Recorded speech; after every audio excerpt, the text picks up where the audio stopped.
You and I finally are getting a date that we're going to really be doing this twice a month.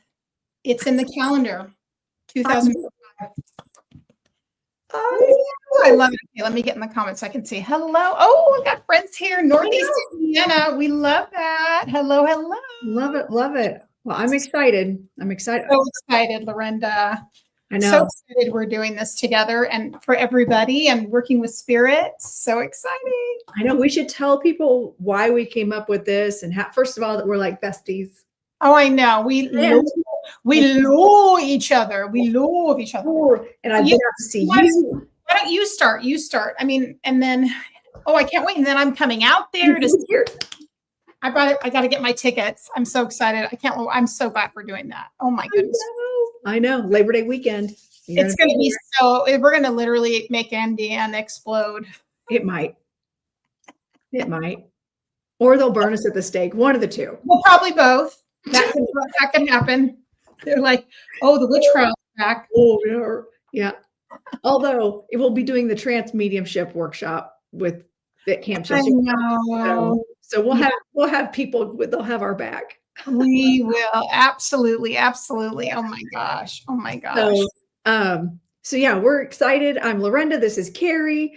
Carrie's from Oregon. I'm from Indiana, and we are both mediums. We actually met through TikTok, and now we've done a number of things. We've done a number of things together, and we're pretty excited for this. It was one of those things where we decided that once a week, we took a class together on smart people things. Like I'm still trying to I'm still trying to get through that dang class, but I know. Oh my gosh. Development and data integration and Pinterest and PinTalk. And, but in the meantime, Carrie and I decided that we'd get together once a week and start spending 2 hours a week just working on our business and being accountable to each other and working on that and finishing up that class and integrating all the things that we learned from that class. Right. Well, then we were like, but what if we did a podcast or a broadcast? Oh my gosh. And I was like, okay. Yeah. And so we just put it on the calendar. We're making it work. We're making it happen. And then Spirit, we're doing our class, and then you're like, I'm going to go sit outside. Oh, look, there's ETs happening out here, and there's UFOs. And do you want to talk about that? And then tell us. Oh my God, we got the name of our thing. So Lorenda and I, as we do, and there's so many, I just can't say enough good things about Lorenda as a friend, as a mentor, as a professional. I mean, obviously, you know her, you know what kind of person she is. And that's, again, why I'm really lucky to call her also one of my best friends and my lifers now. And so we were, and again, how this is a great lesson for all of our students too, is like, how do you develop something like a podcast together, or how do you develop a class together? And honestly, the way Lorenda and I both work, because we're both doing our own thing, is that we said, if Spirit tells us what it is, we will go for it. We've been talking about this for like a year, I think.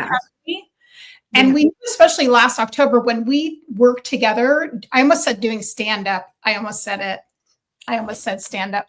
And it was kind of stand up. We were standing up. We were standing the whole time. Why we did that? Oh my gosh. Anyway, we did in-person mediumship demonstration. And then we were thinking, what is it going to be? So we, obviously, as Lorenda mentioned, we came up with this concept, which we thought, oh my gosh, we can both commit to twice a month. Let's do channeling. And we just thought it was right up, obviously, Lorenda's alley, because she's already really amazingly competent, proficient trance medium, trance channel. And I've done channeling off and on since I was in my 20s, but I haven't committed to trance channeling in a long time because I'm doing so much conscious channeling while I'm teaching students. And so I haven't held the space for it. But I said to Lorenda, I think it's time that, I do it. Let's show up. And I knew with Lorenda, it would also be something I'd easily commit to. So here we are coming up with the name of our broadcast. And you're on your patio in Indiana. I'm on my patio in Oregon. And we'll talk more about that later, but I was looking up in the skies, and around the Northwest right now, there's a lot of activity with, what I want to say, ships, with ET ships. in the sky. We'll definitely talk more about this over time. And I've had connections with them before off of my patio. I have a really big sky view of, I have a big sky view of, we lost Lorenda. She's still here. I have a big sky view of Mount Hood, and Timmy will know where that is. It's east of, hi. That was weird. I think the ETs are working on you. Must have been. This happened last time, and I think it's, well, I have a theory, but okay, all right. Probably. Spirit having some fun with us. A good thing that it doesn't just end. That's really good. I know. That's the issue. I'll be like, hey, text me on here. Here, get on your cell phone. We're gonna do a worst case scenario. So yeah, Mount Hood's amazing. And so anyway, I was looking out and I was connecting with the energy of the ship. Now, can you see it physically? Not really. I can make it out clairvoyantly. And then all of a sudden we were going, what's the name? And I was communicating with the ship and I heard them say the channeling experiment. I go, what about the channeling experiment? And we just both went, that's it. Genius. Well, and also that's what I love about you. You're so open. Lorenda and I, we very much human, as you can tell, but we also are very much surrendered to what Spirit's giving us as our thing. And I really think if you look at the name experiment, I think they're having a go at us because it means, yes, we have a format. We have a beautiful format. We have a lineup for tonight of what we're going to be doing, but the channeling, we don't know what's going to happen. So, and we're here to hold space for each other when we're channeling and also for all of you. So that's how we came up with the name.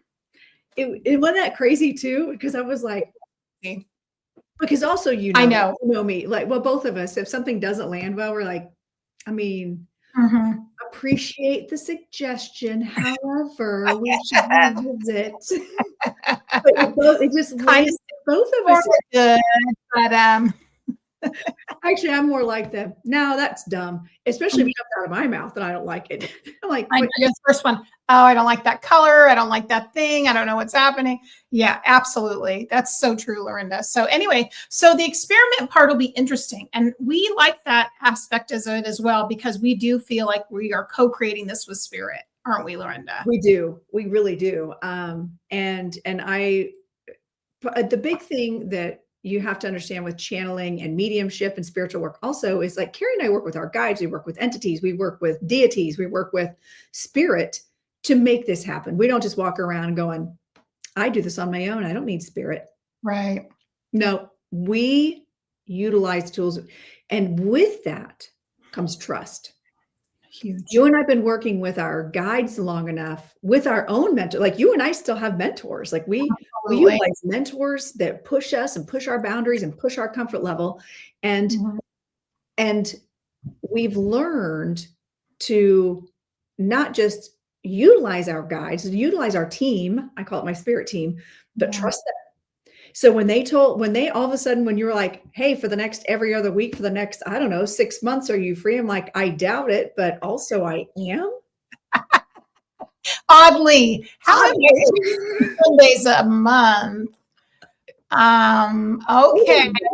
I guess I was listening. I don't know. Right. And so it landed just right. But that is also part of the process of trusting.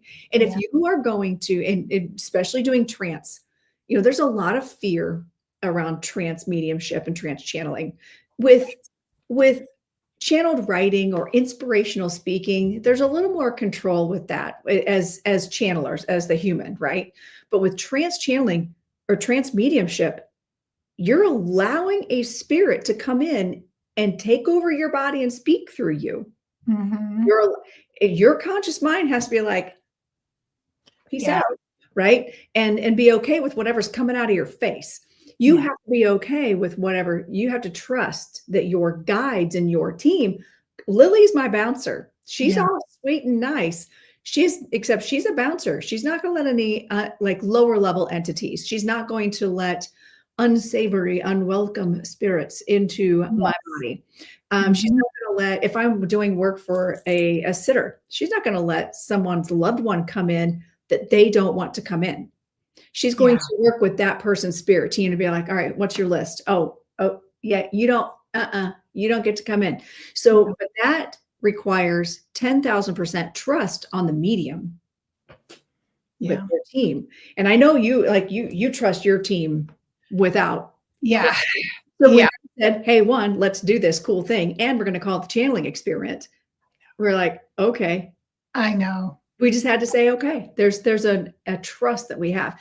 And that happened. That is, I can't say that enough. That is the key to successful spiritual work, is trust, not just faith. I don't think it's necessarily faith. It is trust that what you're doing and what you're connecting with, or who you're connecting with, is real, is legitimate. And you have to give into the process and get out of the way. If you 100%. I agree with you so much. So what do we have on that beautiful list you made, my friend? You've got so many good talking points. I want to make sure that we these are so good. I absolutely love them. So can you, you were so good about explaining the process, but can you say the difference between the different types of trance, like light, medium, and the deeper? Can you kind of articulate, you illustrated that, but can you, and also talking about mental and then evidential mediumship for some people that are newer to this? Absolutely, I can. Now that you mentioned it. Now that you asked me, let me just get my water. Got to stay hydrated. So yeah, let's talk about the differences, and feel free to chime in at any point. I'm not trying. It's not the Lorenda show. No, I know, but I also want to hear what your thoughts are. So the difference between there's differences between what I'm going to do today is trance mediumship. I have already been pulling in and feeling, and been my guides have already started adjusting for trance mediumship. I have felt the shift since yesterday, but really a lot today. And what that means is spirit will come in and blend their energy, their spiritual DNA, their spiritual vibration, their frequency will step into mine, and my guides will adjust my vibration. So we're all listening to the same radio station. Perfect explanation. So they can step in, and all of a sudden my face becomes a speaker. It's like a Bluetooth speaker. Yeah. I've not used that as an analogy yet. I like that. I do. So I will allow spirit to step in and utilize my body, my voice, and you will, for me, I know, because I fully surrender to the process, you'll see transfiguration. You'll see a blur, or you'll see the personality of the person, the facial, whatever that they did when they were earthside, or whatever they want to do, is what you're going to see it coming through.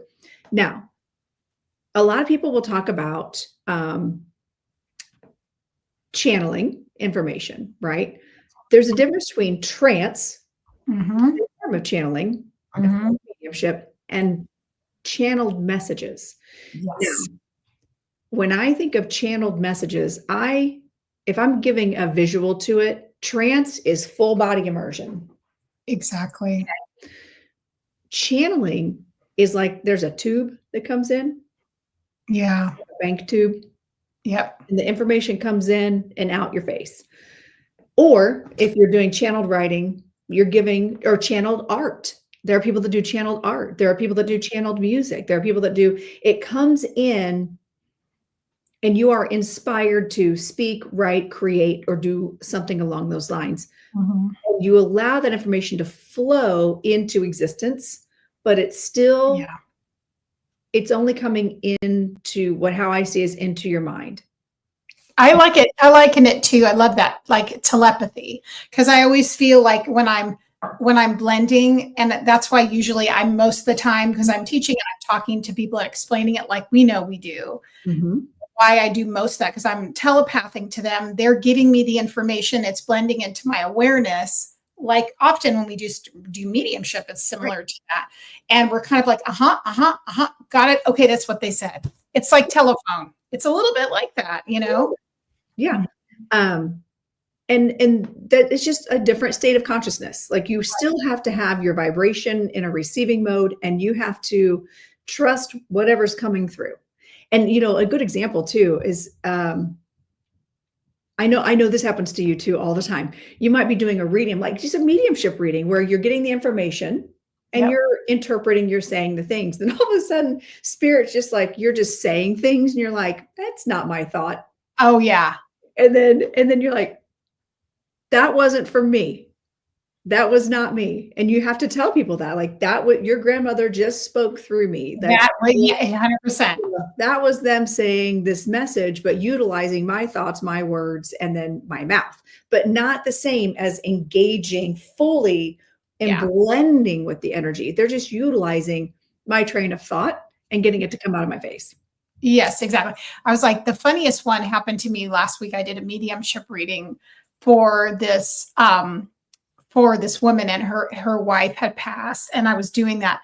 And afterward, and this is so funny because usually I'm so good at boundaries, but afterwards, like an hour after I did the reading, all of a sudden I was like, I put on this particular kind of R&B music, which I love R&B music. And all of a sudden I was singing in this voice. I go, wait, this isn't me. This is her. This is still her. And I just went, hilarious. I felt like Tina Turner for about an hour. I was like, yeah. I go, I have a little bit of that in me, but I was like, that was her. Thank you so much for blending. Right. Right. Thanks for making me sound amazing. Yeah, guys, I can dance better than I ever have. You know. It was really funny. Okay, first of all, I think as part of our channeling experiment, yes, at some point we should do karaoke channeling and see if we can bring my, you know what, listen, write the list out of all the things we're going to do, because I have such a list. I was like, you know what, we're going to have so much fun sort of figuring this out. We can take polls from everybody. Who do you want to connect with? We could do historical figures. Think about it. That'd be amazing, because and that's just it. So, okay, let me go back. We are so bad. This is what we do. And by the way, it's good. It's part of the conversation. It's good. It was. But also, this is exactly how Carrie and I are together in real life. So much real life. Was it Earth, Wind, and Fire? Interesting. I don't know if it was Earth, Wind, and Fire. I can't even remember what it was. Probably similar. That'd be pretty amazing. Do you remember? Oh yeah, totally. So we got trance mediumship, then we've got channeled mediumship, and then we have just what we call mental mediumship. And that is when spirit utilizes our experiences, our language, our Rolodex of information to get us to say certain things and shows us things. And it may come in through different senses, different clairs, right? You and I are very much clairvoyant, but there's also the other clairs, and spirit will utilize whatever's necessary in the moment that's going to get the message across to the sitter. Every time I used to tell people all the time, like, well, I'm not really clairaudient. Yeah. And all of a sudden I'm like, oh, just kidding. What did I just hear? Just hear. Or that, like, oh, I don't actually see spirits. And then one will show up. Yeah. Then immediately triggering me to go to the doctor to be like, now listen, I'm having double vision. I know that I'm of a certain age. Can we check the eyeballs? And what's funny is my eyes had improved. Oh my gosh. I believe that, actually. I really, really do. Oh my gosh. So bizarre. And I'm like, well, okay then. So, but the mental mediumship is where I still utilize my guides. And I connect mental mind to mental mind with them. They bring in the spirit. They're my gatekeepers. They're my bouncers. They bring in the spirit and help connect energetically to that spirit, mental mind to mental mind. And so all that information will come in through my brain, or like through a cold chill, or I might hear it in through the clairs. It's still my job to ethically not interpret, but consciously say the words. Yeah. And this is where development is huge when it comes to ethics and performance and delivery, what to and not to say, so if I spirit's making me smell an orange, then I'm going to say, would you understand spirit bringing through, I'm smelling an orange, not I feel like spirit wants you to go to an orange grove. I know that's one of the prominent things we both know with ourselves, our own work, but students, and it's not to like add all this other intellectualizing to information that's coming in, being a clear conduit, and also to be neutral and objective. And that takes a lot of work, a lot of development. It really, really does. Spirit wants me to eat an orange. Right? You're getting your vitamin C. Come on. Right. So, and you know what I love too, Lorenda, is that when we know this, and all you guys who are developing your abilities know this, if anything is going to make you grow, it's going to be when you develop yourself as a spiritual medium. You are truly going to be working on the things that block you, stop you, keep you out of your synchronization with the divine. It really does. That's a huge part. It really does. Well, and because it does require some interpretation or understanding of what's coming in. Yes. If you're aligned with someone who's gone through things that you've gone through, if you've not done the healing work, you could be triggered, or your interpretation of things can go awry. So I find that mental mediumship requires the most personal work. When 100%. I totally agree with you. The spirit can come in and I could just be like, that's cool. I'll just be back here. And that you say the things, there's nothing required on my part except to allow. Where mental mediumship, you have to be prepared for what's coming in and the things that are going to come out of your face. And when you're still doing blending, if your channel isn't ready or clear, it's going to be hard to match the vibration of the spirit too. Like, very true. You're a beautiful attuned instrument at this point, Lorenda, right? So you're going to be able to, that frequency of that higher dimensional being is going to have a hard time if your connection is muddy, if your channel is not attuned to that vibration. It's not going to be able to bring the information through as clearly as it could. Right.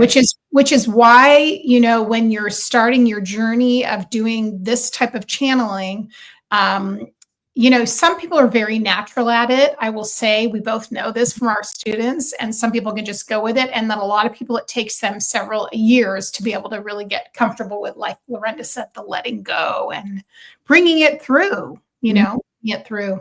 Well, and I feel like because of my development, and of course, I talk about Reverend Glenda all the time. Yeah. I have an amazing mentor. I'm surrounded by people who really know how to hold space for and teach. So that makes a big difference. Huge. You can have all the heart in the world, but if you don't have people to go, no, okay, listen, spirit, you need to understand what she needs right now. And she utilizes her guides to work with my guides. And it's a whole thing. It's a whole thing. It really is. And there's that trust. It's trusting. It really is. And even if something doesn't feel comfortable to me in my brain, I trust Glenda.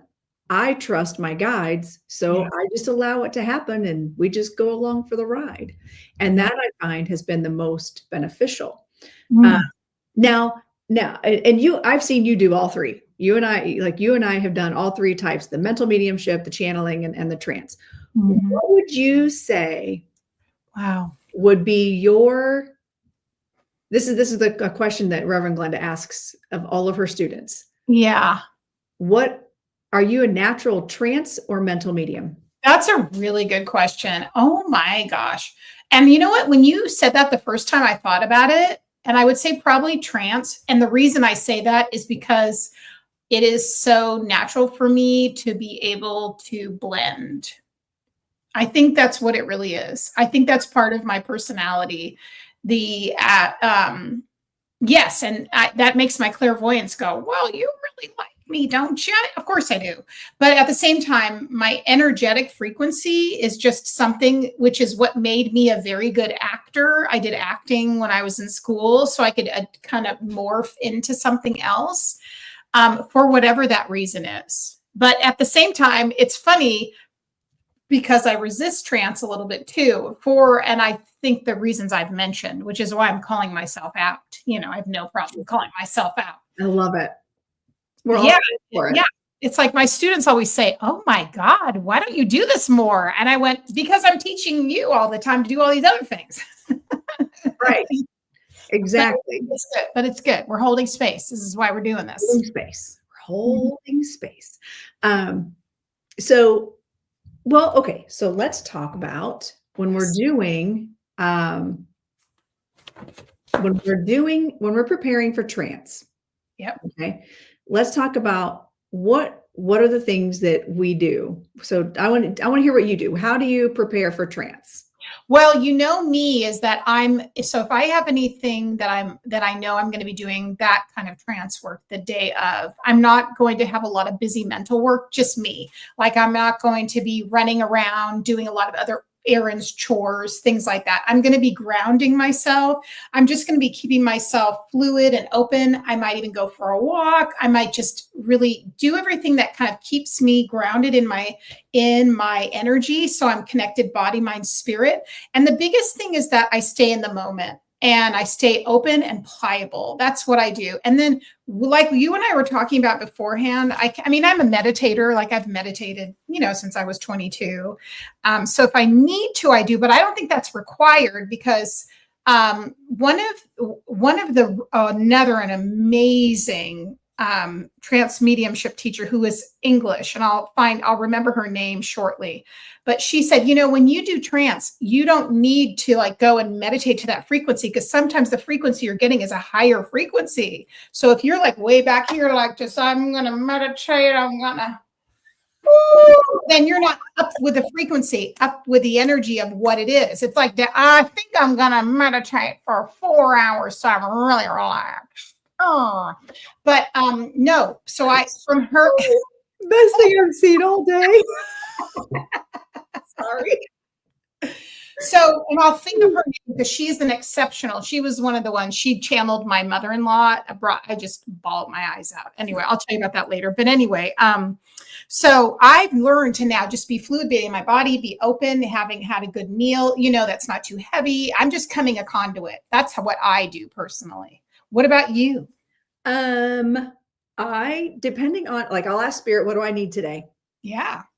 Because I think it all depends on what spirit's going to come through, that I'll need to adjust. And they always tell me, they never let me eat very much before. And this is something that actually we just talked about, with Reverend Glenda on my Spirit Signs and Sips. She talks about that, how you never want to eat meat. You never want to eat anything heavy because it disrupts the frequency, not because you should be starving. You'll still take care of yourself especially if you have health issues. Like, we're not telling you to starve, but like have something that's not going to sit and require a lot of energy from your body because it disrupts the flow of energy. So if you've got something sitting, big old steak, I'm sure it tasted good going down. However, yes, the body's like, you're back in your earth frequency so much and then the physical that you can't match to that vibration. Right. So we always think like, Ruby suggested like yogurt. Yes. Fruit, a vegetable, even a granola bar, something easy on your system that still keeps you energized and, you're not going to crash out. And water, lots of water. Like today, all day, as much as I wanted to have like a little sippy beverage, because it was it's Sunday. Okay. And the fever were playing and then all that. Nope. I'm like, I've been drinking my water today, stay hydrated, because if you think of this from a scientific point of view, water is a conduit. Listen. I know. We can have a whole conversation about water being a conduit and how spirits, that's another story. We'll talk about that next time. And water spirits, can all the things. All the things. So how I prepare is based on, like, today, for instance, I kept feeling and getting nudged. I told you, I texted you earlier, I'm like, I've seen spirits like 2 or 3 times today, which is not my normal thing. But I keep seeing them like walking across my yard. I'm like, ooh, my vibration must be like, oh yeah, crazy right now. And I could feel the adjustment. So then I came down here, I lit my candles, got everything. And I heard, turn on YouTube and find some sort of the first thing that popped up was some shamanic beats or something. I'm like, yeah, okay. Usually I'll listen to a higher frequency, like what are those hertz? Like 420 or something. Yeah. I've got like a playlist on Spotify that I use that I can just be like, I'm going to get in my zone right now, because it'll clear my energy, clear the energy of the room. This time they wanted to change that up and get rhythm. And I'm like, oh. Yeah. And Yeah. being a tap dancer, I love rhythm.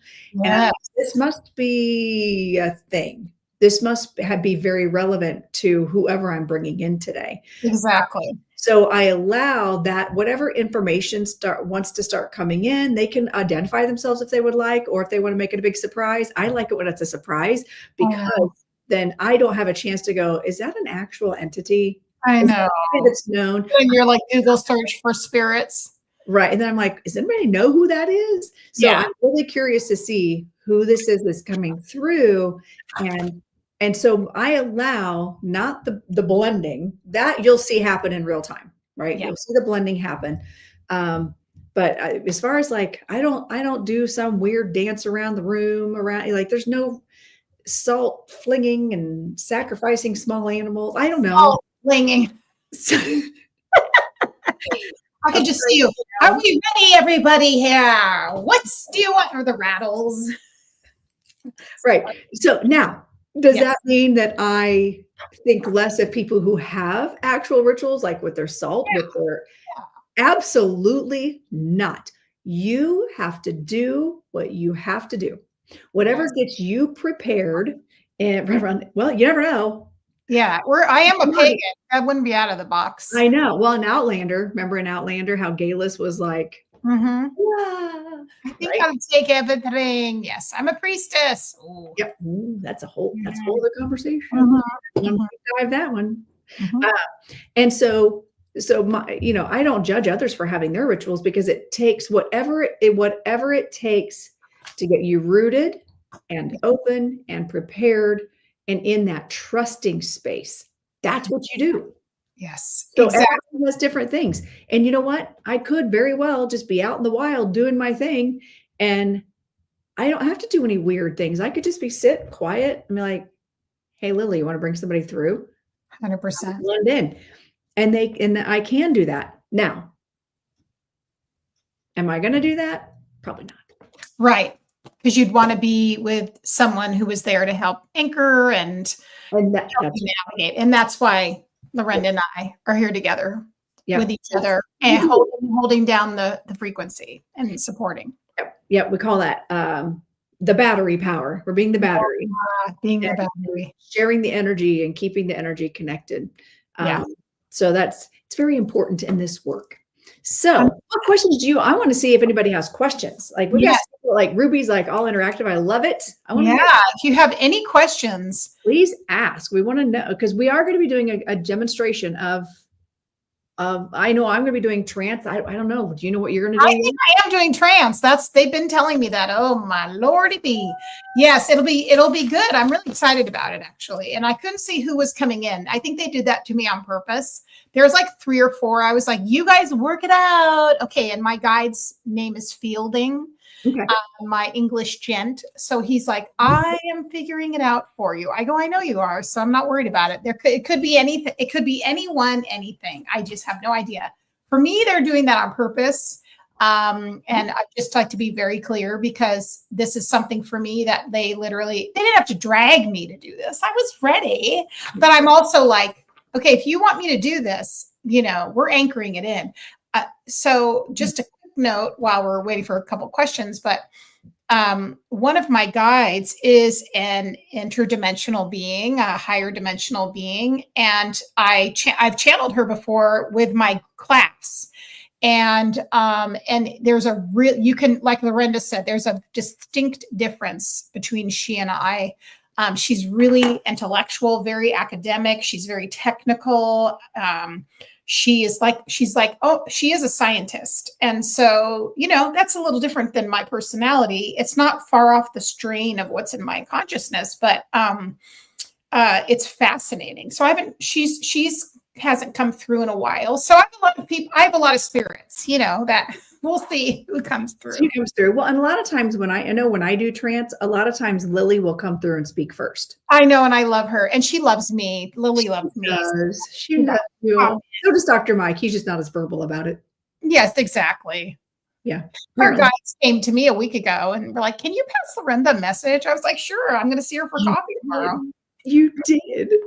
first time I was like, are you guys sure? And yes, we're sure. Yes, for sure. And you know what? I've been more mindful of it. I've been doing the thing. And you're a good student when, you know, and if you would know, because you would tell me, right? You would tell me. How many people do we have here in the audience? Because I don't see that number at all. 12. We have 12 watchers. Wow, that's amazing. Okay. So before you jump off the cliff, just kidding. This is why we get along. That is that, you know, we got to have fun. See you later. I'm going down. I'm jumping out of the airplane. Okay. So I just want to say, as Lorenda gets going, I have questions that I have written down for the spirits that come through. Now, they are questions which are really a nature that I've been led to ask from my guides. So they are going to be interesting, but I also want to feel like you guys can ask questions. These aren't personal readings, of course. They're really for our growth, for our development, for what's happening right now for us as, you know, spirits and bodies evolving on this planet. And so it's going to be really interesting. But if you do want to put a question in, if it's relevant, I certainly will ask the spirit that comes through. Because I won't see it. I'll be. You won't see it. Well, you shouldn't. That's why I'm the manager. Well, you're the manager. And you're jumping out of the plane. So I am. But also, I just had a thought. Yes. That I feel like, well, it's apparently left the building. Is it related to when? Do you know if it's related? I know what it is. I know what it is. Yes. So what I'm going to be doing today is bringing through an entity. And this, I already know this is someone who did walk the earth before. Yeah. And there is a difference between trance mediumship and bringing guides and loved ones through. Yes. Thank you. So for this kind of situation in a public forum, I'm going to bring through guides. We're going to bring through entities. We're going to bring through deities. We're going to bring through gods and goddesses. Like I've brought through Carrie one before. Mm-hmm. Energy. I love her. Love her energy. I've brought through St. Francis. We brought through a saint. That was so beautiful. And these are I was going to say, what does that say? Would you like fries with that? Today, hi, Doug. So nice to meet you. These are actually going to be messages for the collective because we are doing trance channeling, trance mediumship. And so, but I'm so glad you're here. Thank you for being here. So now, if you go to something like a seance, right? Yeah. Then, especially like with my mentor, Reverend Linda, she'll do guides and loved ones seance. Yeah. So every person that goes to her seance gets 2 messages. They'll your spirit guide will come through and speak to you, and then a loved one will come through. Nice. Okay. And she's bringing through. Okay. And so so there's a difference for this kind of forum. Yeah. We just do guides for the most part. Yeah. Guides or deity, and again, collective things that you can ask. I have channeled Dolores Cannon, which was a wild experience because I'm a QHHT practitioner. Yeah. And she came through and said things that nobody expected. Mm-hmm. That I would. Well, it'll be interesting because some of the questions we're going to ask are going to be interesting. So, yeah. So, I'm really interested. And I do feel like and I will say, Carrie, because I know you're really good at questions on the fly, so I'm not worried about it. But I do feel like this is a person that walked on the earth in a tribal kind of fashion, either Native American or African, or there's some sort of tribalism with an indigenous. And that's why indigenous, which is perfect actually for probably the questions because of what I wrote down. Which makes that's what I'm thinking, and also I feel like that's why they wanted me to listen to the drum music. Oh yeah, 1,000%. So it was it was pretty interesting how they were trying to come in. And I was like, okay, so are you coming in or are you just with me? Because I could also feel my dragon stepping in. I'm like, oh, do I get to meet my dragon today? And I hear, because I have two of them, and one goes, no. I know. I knew that. I knew they would make us wait. I'm pouty about kind it. of like they're sort of like, you're doing this twice a month. I know. You gotta sometimes let the show unfold. I know. I'm just curious to know what their job is. Like, they're not talking to me yet. I just know that they're here and they're not talking to me. I can't wait. I can't wait. I know, me too. So what questions do you guys have as far as like this process? What I can't believe none of you have questions. There's 13 people here. Nobody's got questions. Feel free to ask questions, or are you guys ready to just jump in and we're going to start channeling? What does everybody think? And we're all so thankful. Also, really quickly, I can say a little show note. If you guys could do us a favor too, if you're not subscribed to Lorenda's YouTube page, please do. And also go back and watch some of her amazing videos. If you're not subscribed to my page, if you could please become a subscriber and make sure you're signed up for notifications when we go live. And also when we do readings, because we love being on YouTube. And so we want to make sure if you could make follow through and be following us. It really helps our channels. It helps our work, helps us do this more. And then you can stay connected to us because you go live every Thursday. I go live every Friday and I do readings. You do readings. Like we both do a lot of work with YouTube. And we work really hard at that. And so showing that appreciation and love would be so helpful for us. So I want to mention that. Thank you. I actually had a student today. So I held really quickly. I held, my circle today. I'm doing a circle development. And a woman came, I'd never met her. And she found me through YouTube. She lives in Portugal and France and was in Morocco. I was like, YouTube, I love you. So anyway, that's YouTube. So it means a lot to us because YouTube's a little bit of a crawling. It's a slow build. Yeah. But we love it. We surely do. It's the platform I've had the longest and it's been the slowest. No, I think Facebook's my slowest growing. So yeah, well. It's my slowest growing, but that's a whole other deep dive. Love you, Facebook. I know some of you. And if you're on Facebook watching us right now and we can't see your comments, can you see your Facebook comments? I never can. You know what? I didn't tune this to Facebook. I just dropped the links in the different places. So I think people can click from those places. Yeah. And but we're just streaming only from yeah. I didn't do all the other places. Okay. So Ladora has a question. Great question, Ladora. Thank you. While I put on my, Well, and somebody else said, how do we connect to our dragons? And then Ladora said, what's the number one thing we can do to help connect to spirit? Oh, I missed Timmy's question. Great question, Timmy. So it's a twofold. I mean, I think how we can answer that actually will be great for both. A great way to answer it for both. As a mentor, I would tell you to sit in quiet and in reflective mode, meditation. Not everybody's great at meditating, so just sit with your eyes closed. Because you're taking away one of your senses. So it's less distractions, right? Maybe put some music in your ears so you can tune out noises throughout, okay? Close your eyes and invite spirit to connect. Mental mind to mental mind. Overshadow you in their energy.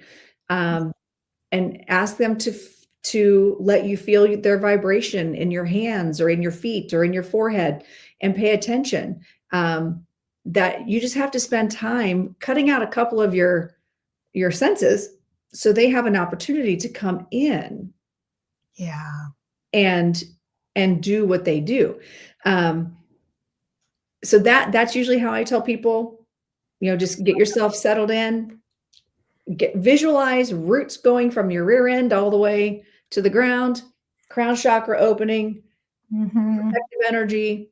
It's literally an instant thought you can have. It doesn't take like 10 minutes just to do that. It's thought. It's an intention. You can do that and it's happening.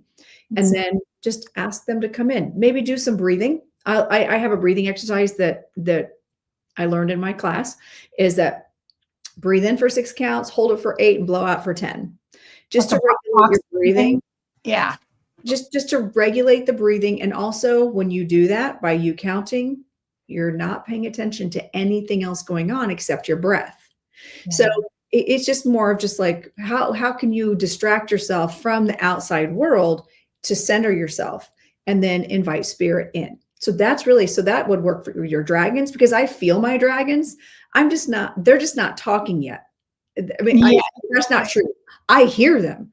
I hear them in the book, like the audiobook voice from The Fourth Wing. There's a dragon in there. And that's how I hear them. And it's the weirdest thing, because I thought I was just making things up. 100%. Then they started getting real with me. And I'm like, oh, I'm actually hearing this.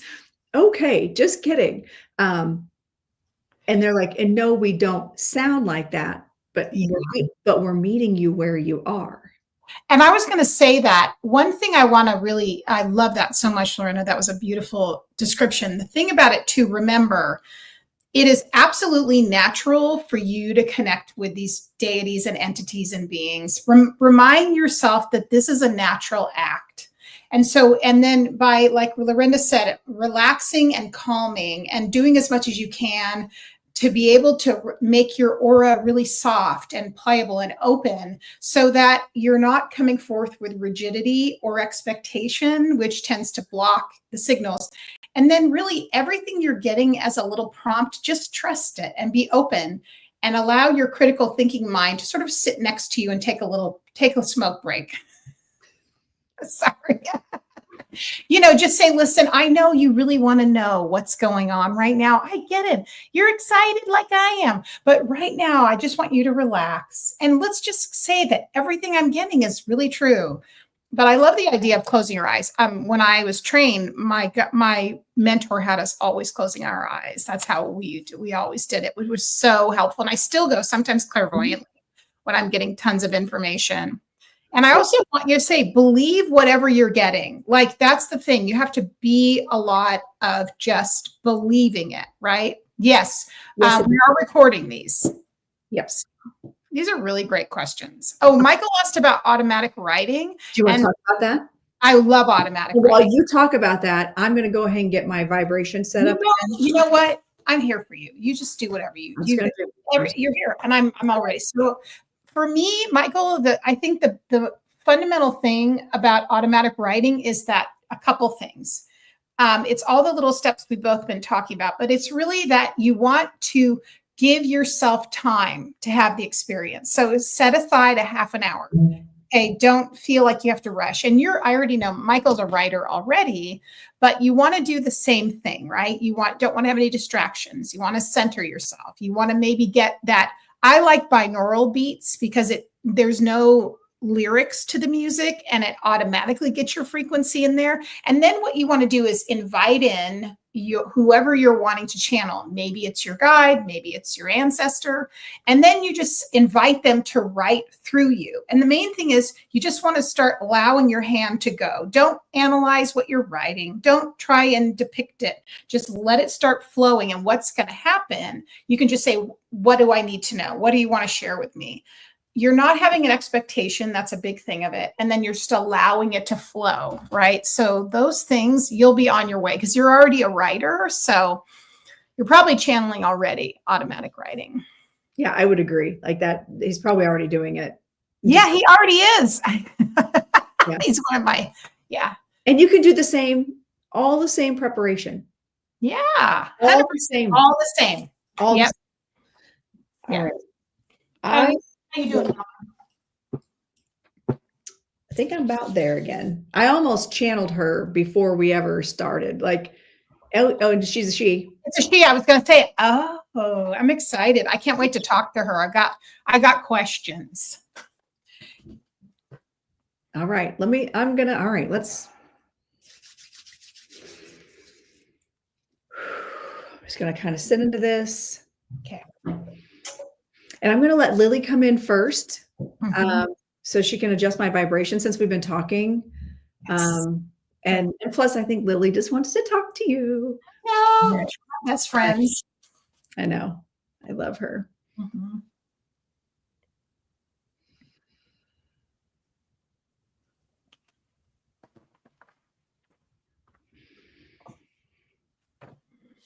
Hello, Carrie. Hello, Lily. How are you? Wonderful. It's so good to see you. Thank you for listening to all of us and doing this fun little experiment. Oh, I'm so glad. And Lorenda and I also are so happy to have you here, and also Dr. Mike and my guides helping us facilitate this. You know, Lily, I would love to know if you have any messages or guidance for us as we're getting started doing this broadcast. It's our first one. Do you have any guidance? Be prepared to be unprepared. Very good. I know. We love the element of surprise because one of the intentions that you and Lorenda both have set, and I don't know that you've talked about this, but is that every time you do something in spiritual work for other people, in teaching other people, you enjoy making sure that you learn as well. So sometimes the element of surprise is our biggest teacher because we don't know what's coming or you don't know what's coming. So we like to give you a little surprise, and then it gives you something to contemplate and to grow in between the times that we connect and meet and chat. So just be prepared to be unprepared and be surprised. But because you have such an amazing connection to your spirit team, and we've all been working hard together to bring forth amazing information, you have a trust. And so we know that you and Lorenda will be just fine as you go on this little adventure together. And it will be fun and it'll be educational. And we will be sure that we align the correct people that will be watching, that will see this information in the right time. That's wonderful. Now, Lorenda and I both feel like we are going to be doing things with channeling that even we haven't really done before and that feel very expansive. And do you have a message for us about how this will serve those that were for the collective and for those who watch it? This is going to be a great way for us to, again, give spirit a voice. You are giving us a voice. And in these really difficult times, as I don't want to call it difficult, they feel difficult to humans. For us, this is a transitional time in energy for our earth. The earth has to do some healing physically and spiritually. There's a lot that's happening right now, and humans are going through an energetic shift that is required as this healing is happening. And so we as a collective will be giving you lots of messages on how you can grow and how you can manage your humanness, because you're, as we love the phrase that Lorenda uses, the meat suit. And your meat suit has to go through, it is energy. Energy is energy. And it too will have to go through some energetic shifts and changes. And so we are here to provide tools for people to help cope and to help navigate these very trying times, because a lot of people are feeling things right now that are unexplainable, and it's disturbing to them, and they think that they are going crazy or making things up. And we want the opportunity as a spirit team to help you to navigate it. And so it's going to be important for you, for Lorenda, for the people that you are currently mentoring and putting out into the world, which, by the way, thank you so much for being such amazing mentors. But the people you are preparing to put out into the world to give spirit a voice are going to be helping the collective. So it's very important for you to remember that you are doing, while you feel like you're just a little drop in the bucket, you are a drop in a very, very large pond of energy that will be rippling out and helping numerous people. Oh, thank you for that.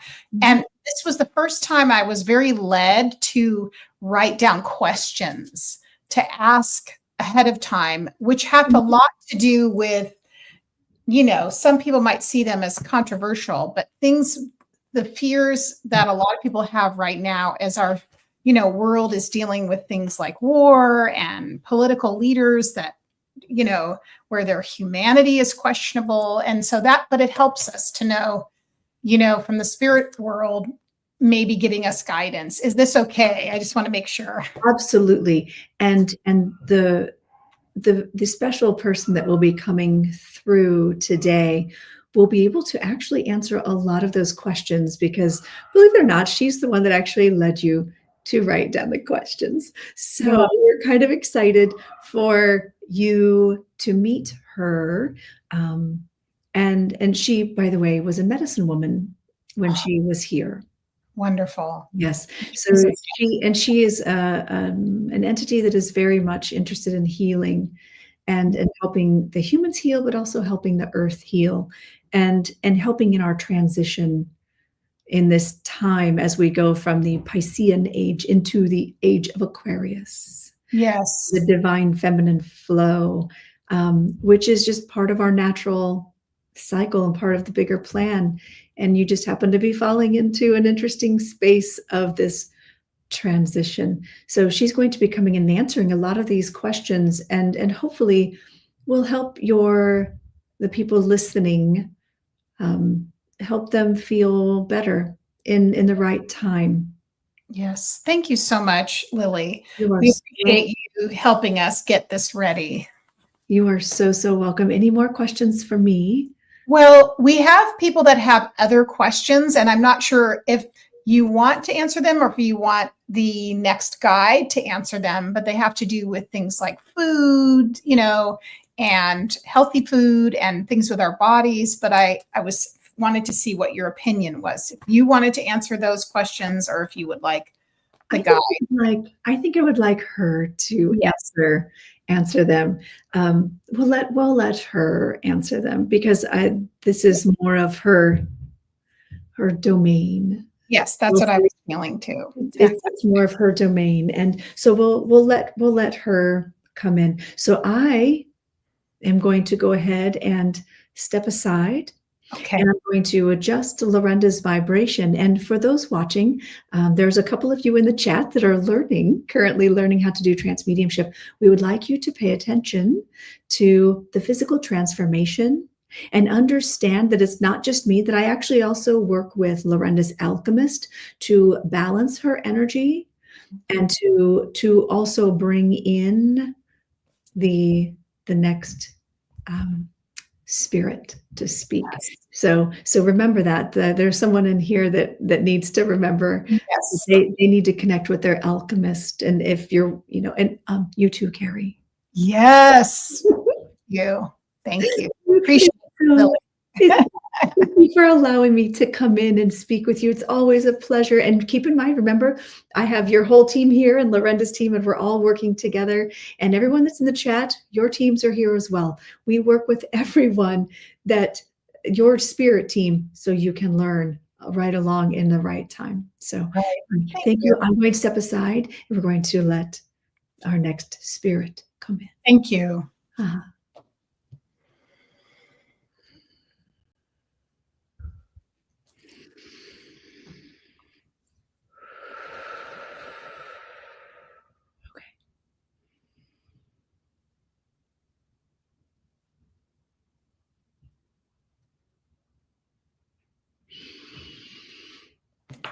Aho. Aho. Hello. Oh, and hello. Oh, let me get used to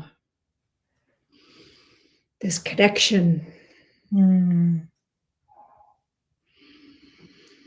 You may call me Ishka. Ishka. Very good.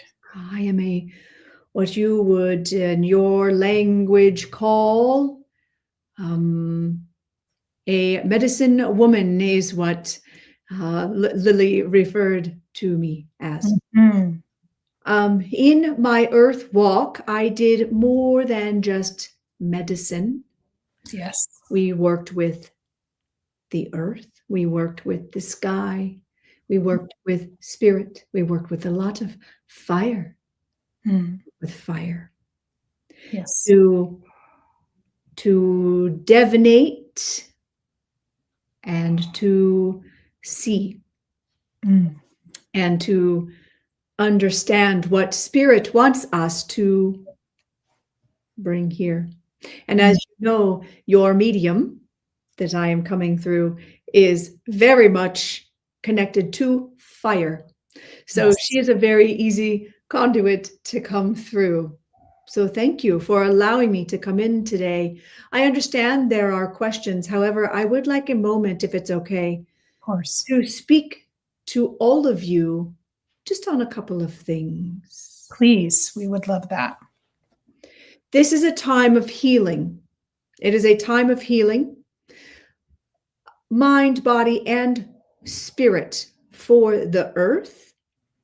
The earth has its own consciousness, and we all know this. Well, maybe you don't. Maybe this is something you are learning today, and that is okay.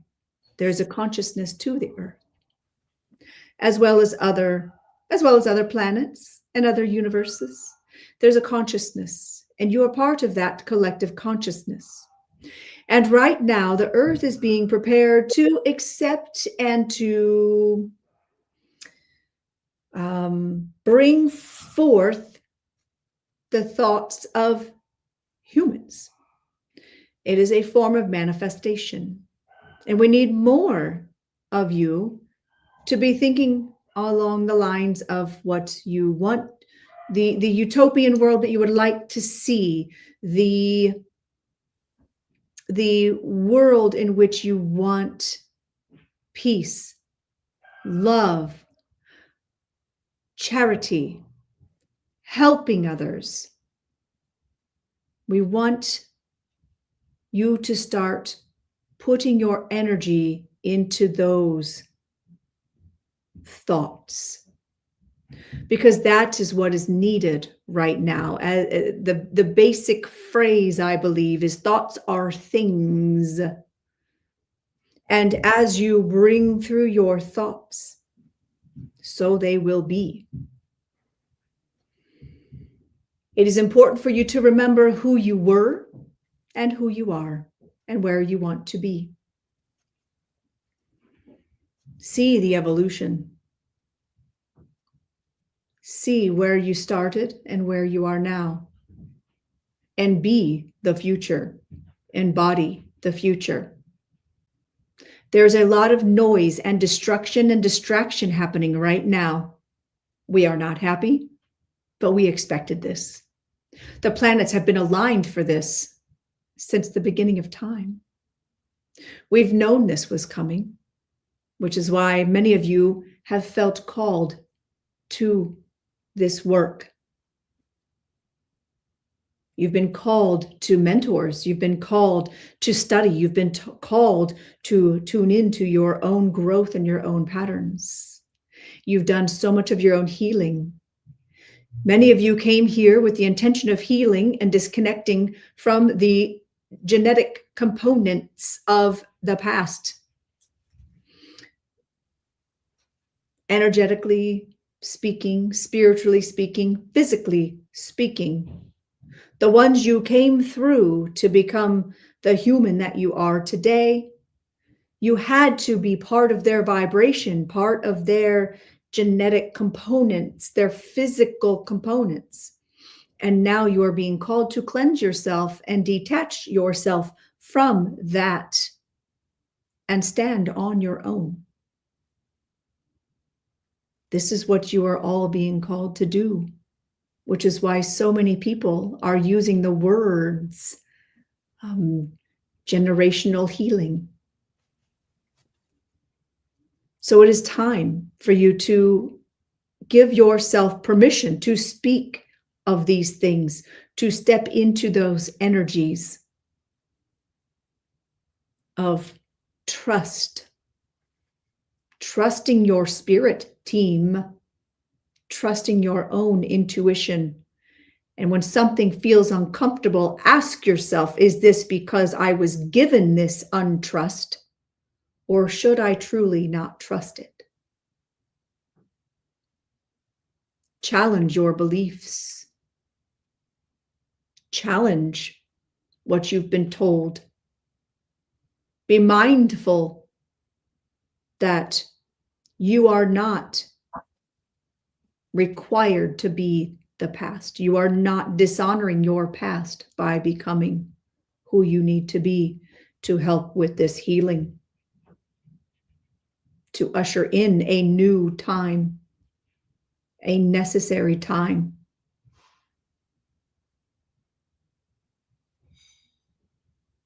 So now I would like to invite you to ask questions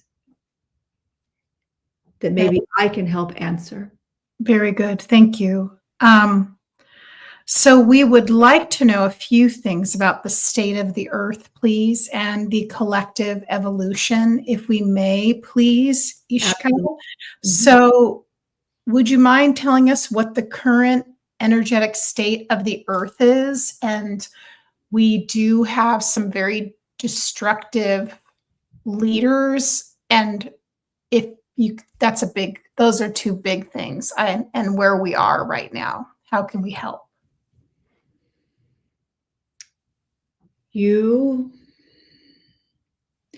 I am not permitted to give too much information, but I will give you this. This is a time of destructive transformation. Many people in power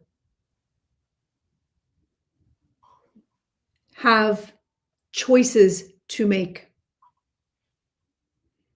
We are doing our best to guide them to make other choices. However, their egos are not listening. We challenge you to prepare for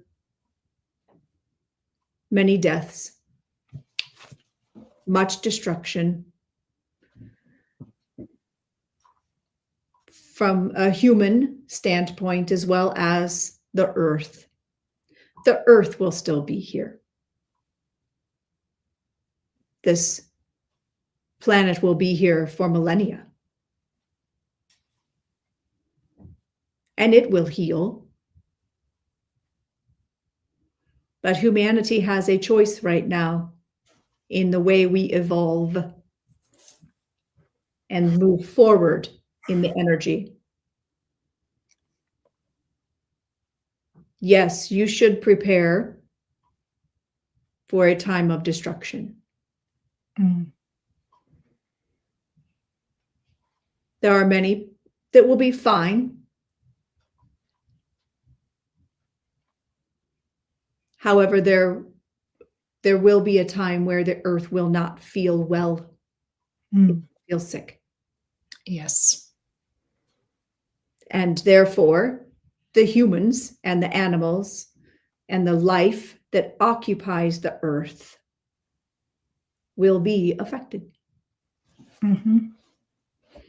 It has been said for many, many, many centuries that this time is coming. And you all have chosen to be here to help try to mitigate and usher in a safer time. But unfortunately, bad things do have to happen. Yes. It's just the choice of how bad it's going to be. You must use your voices. You must express your disdain and your disapproval for this. Yes. Thank you for your honesty. I do appreciate that. That's what we wanted. And so from your viewpoint, what for those of us who would be in the community of being on our spiritual path, I'll say that consciously, what can we do to, again, sort of mitigate or to be able to diffuse that as much as possible? Are there things we can do individually and then collectively? Yes. You must continue to ground yourself. You must continue to work on your ability to heal and to share light, share love and light energy, sending it out to others that may not even be open to receive it. You must send out protective energy. This earth is made of so many precious rocks and stones that hold vibration. You must saturate it with the love so earth can hold the love. You must send this vibration of love to humanity and surround those in power with that love. Work on isolating them energetically so they are not able to share their need for power and destruction with others. Those of you that understand energy like I did can make a difference. And you can protect our earth from what is coming if the trajectory is not changed. Right. So keep spreading your light energy. You must not live in the fear, because fear has just as much energy as love. Right. And then I want to thank you so much for that. And then I want to add to that those that are following these leaders and also continuing the, I would say the hate and the disdain and the separation of others. It would be the same type of thing to do, which would be surrounding. Would you suggest? Surround them. Okay. Surround them with this energy. Okay. And you also must protect the vulnerable with your energy and love, and be their voice where they do not have a voice. Right. You must not fear standing up for what is right. Yeah. Call on the masters to help you. Okay. Call on your angels, your guides, to help give your voice a place. If you are not a person that is good at using your voice, use your hands. Do. Create opportunities to make a difference. That makes a lot of sense. Thank you so much. What other questions do you have for me? Well, I think that people have these questions about things that are like practices that they can do as far as like daily things like crystals to use, things maybe they can do in their practices because we have some that are healers, some that are witches, some that are priestesses like myself. And do you have any advice on those things over like a general thing how you can instruct people to be guided to what's right for them? Because that's different for every person, obviously. So honor what comes to you. I, in my earth walk, loved stones and things that were made of the earth. I could feel the vibration, and I was able to use them as transference of energy to other people. So listen to your spirit team. And what you are called and guided to do is what you need to do, because it's going to be required to engage in many realms, not just earth, not just plants, not just the sky. We are going to need many hands and many gifts to be honed. So some of you will be called to do different things, and we ask you to honor that. Honor that which Spirit has brought forth to you. But be careful not to judge others and tell them that they are wrong in their belief of how Spirit comes to them. You must honor their path as their own. Very good. I do have another question, Ishka, about someone mentioned about this, because this comes up. I always try to say, if you can explain concepts about our reality have been floating around for the last, especially 10 years, about the word matrix and the word, like some people are in timelines, these words and concepts. And obviously, we want to be in resonance and understanding them, and, how that works with things like reincarnation. We're hearing that as well. And what can you do to help us explain? How can you explain to the collective about that? Or what's your thought? There are many frequencies. I am coming to you from a very specific vibration. The medium had to adjust their vibration to be able to receive me. It is the same when you speak with other entities and other spirits. This is no different than being in a different realm, I believe is a word you use. Timelines are just another word for vibration and dimension.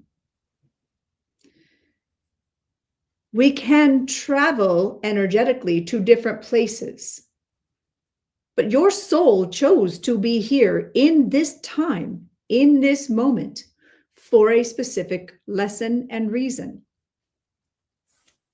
This being. So I, Ishka, am just one little part of my higher soul. I am part of a bigger energy. So I can come to you from this place, and then I can come to you from my higher soul is in a different place. Yes. We experience things as incarnations in the moment. You will not jump timelines, because this is the reality you chose to experience. Your higher soul might be in other frequencies, other vibrations, experiencing life, experiencing in different ways. But that does not mean that you, as this incarnation, will be doing that or should be doing that. You made an agreement to come into this time, into this body. You must honor that. It is okay to travel and experience and to go other places while you are in an altered state. But it's very important to understand that it's not that when you make a decision, you go to another timeline. You just make a choice. Therefore, it changes your trajectory. Just like the powers that the people hold in your current world leadership. Every choice they make creates the timeline. It creates the reality. It does not. It creates a trajectory. Yes. But that does not mean that there are, for every choice you might have made but didn't, that's another reality that is happening. Does this make sense? Yes, it makes perfect sense, because someone said, does the soul split? And my understanding from the work both Lorenda and I do on a quantum is you're not split.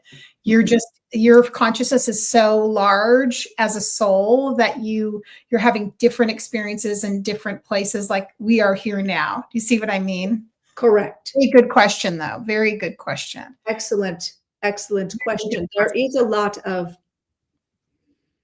mystery around it. Yes, nuance. We are experiencing different lifetimes all at once. Yes. As an oversoul.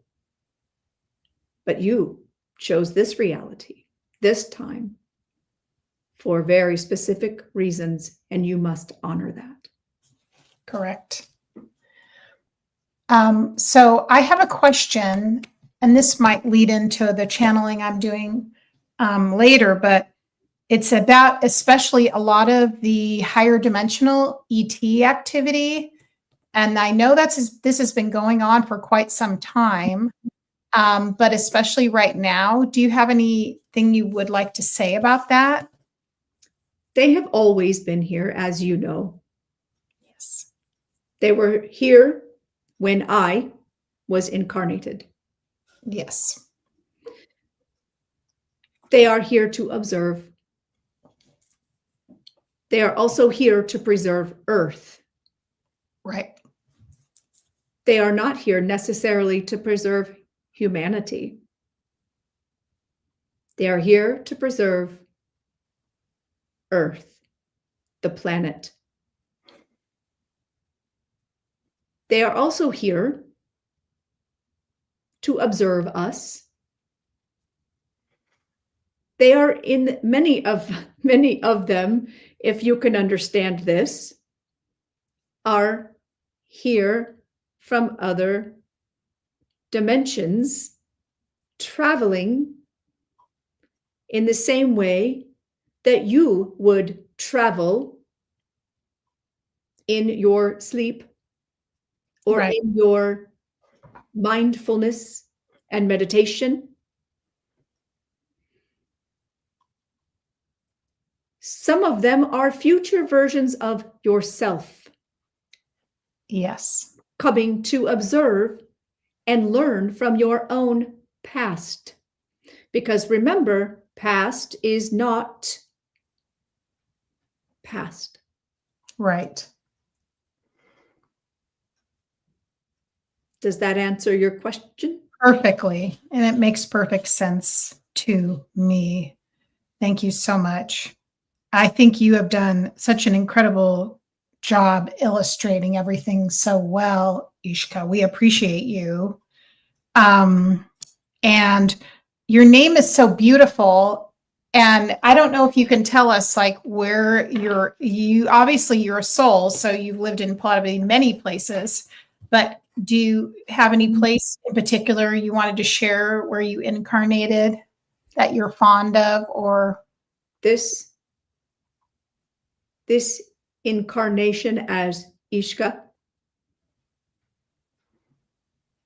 was in the flesh, in what you would call North Dakota. Mm-hmm.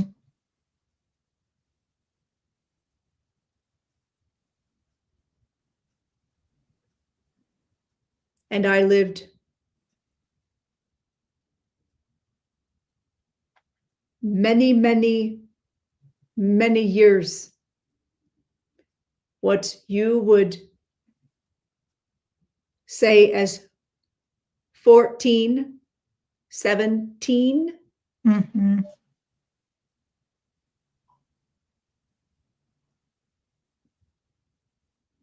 That is the timeline and the location from what I understand that you could understand. Yes. Mm-hmm. And I lived with my people. And I lived to be very old. Yes. I was very blessed to have much wisdom. Yes. Are you connected to Lorenda in any other way, by the way? I am not. Okay. We are all connected through a level of consciousness. Yes. Of course. Of course. But our paths have not crossed in a way such as the guides that she has or other incarnations. Of course. I am not one of her regular visitors. Yes. Amazing. And another question I did have for you is, did you practice the healing arts? And if so, what did you do? I was able to channel energy from the earth, which is why I love the what you would call crystals or Mm-hmm. pieces from the earth. Mm-hmm. I was able to channel that energy through my hands and share that energy with others to Yes. heal. Mm-hmm. Heal. But I was also called to heal nature. Yeah. My people suffered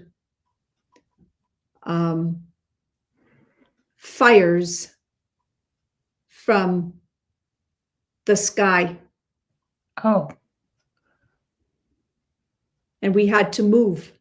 Oh, wow. At one point. But I was able to go back once the fires had died and help to heal that land. And is that one of the reasons why you're here? Because you're helping us with these kind of things that are earth related, Yes. I should say, right? Mm-hmm. Yes, absolutely. Makes sense. Mm-hmm. Yeah. The medium yes. is losing connection. Yes. So I am going to see if there's anything else that you would like to ask before we depart. I think that you've been amazing, and I'm so grateful that you came through so clearly and with such truth, and you explained things so well. I think everybody got a very good grasp. So thank you very much. It felt very exactly what we needed. Thank you. Thank you for allowing me to come in and be a representative of spirit. Yes. Bring a voice to and a message to hopefully help heal in this time. Thank you. Aho. Aho.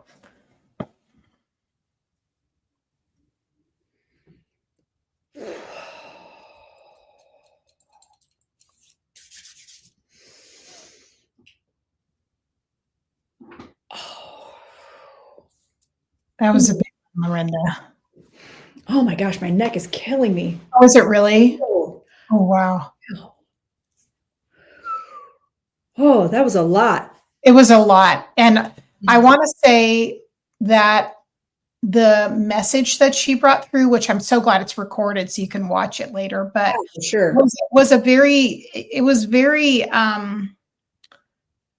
it was intense. I mean, it was good. It was needed and it was honest and it was necessary. You know, it wasn't your typical feel good spirit message. It was good. It was, but it was really like an action based message.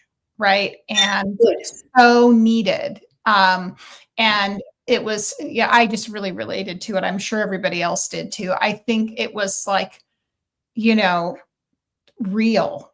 Yeah, and for the times we're living in. And it was absolutely necessary. And also she gave very good advice about action steps, as I mentioned, and things to do about how to handle the energies on the planet right now. And she didn't sugarcoat it. You know what I mean? She did not feel like a sugarcoating kind of gal. She was a North Dakota indigenous woman, medicine woman. Ooh. She was not, but also amazing to talk to.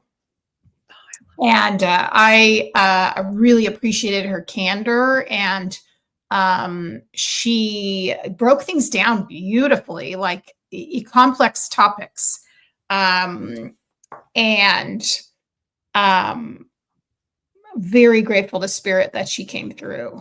You know, I think it was the sign of the times. You know, it wasn't like fluffy la quantum. Everything's great. No, it's actually something. It's tough right now, you know, so but helpful, but empowering at the same time. Very empowering messages, and to like, you know, walk with Spirit and not to be afraid and to do these different things. I mean, it was very activating in a way of empowerment, you know, and being an activist, you know, which I thought was important, which I think is important, you know. I can't wait to go back and watch it because it's all to do it. It was incredible. She was a big enough energy. And again, going back to what we talked about earlier with trust, I trust that when they come in, they're not going to say terrible things that I need to be listening to. Oh gosh. No. What I've learned too is if it's a situation where I'm trance channeling and I need to know something, the entity will say to the battery, to the charger, or the intermediary person will say, please relay this to Lorenda. Because I allow myself to go so far back that I don't hear. Sometimes they'll pull me forward if a message really is something I need to hear. Sometimes they'll pull me in a little bit where I'll hear it in the moment. Yeah.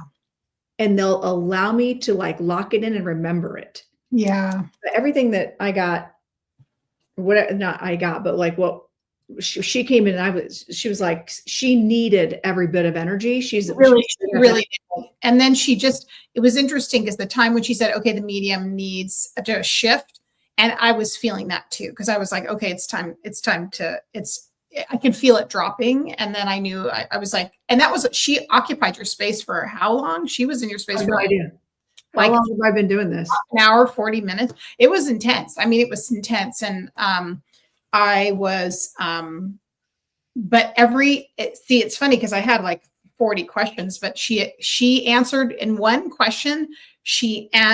Exactly. Aho Ashe is definitely what she said, Aho specifically. And I was like, oh yeah. Cause like my priestess mentor says Aho at the end of her, closes out any kind of priestess work, or she's saying goodbye. She says Aho. That's peace, but it was very, it spoke from experience. Right. Okay. And also from someone who is a soul that has had lived experience on this earth of some really hard times. Okay. Right.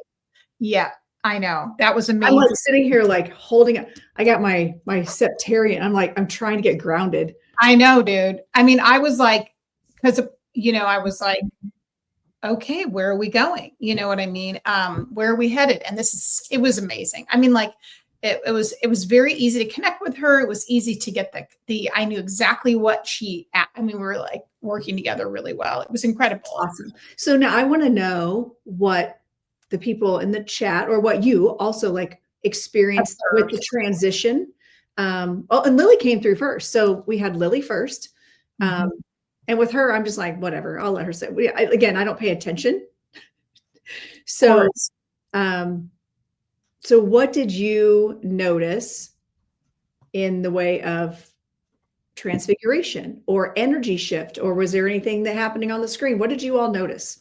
I'm curious to see. And what about you, Carrie? What did you notice? Oh yeah. Well, first of all, I mean, personally for me, I really love that grounded energy. I mean, because you know me, I'm an earth keeper.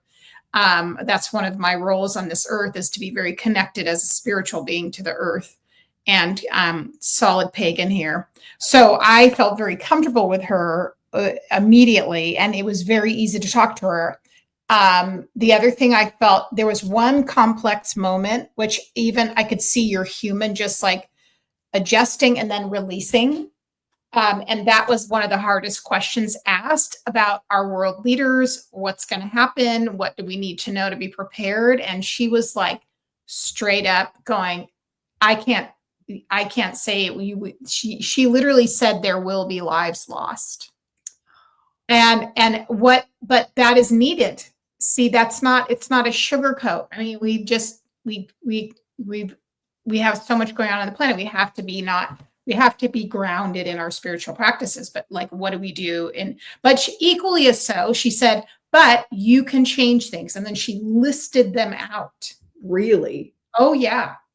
I love that. So for me, that kind of channeling is what I'm here for. Like, I want to hear, it's great to be kumbaya, like multidimensional and all that, but there's some real shit going on this planet. We need to know, what the hell do we do? Right. You know what I mean?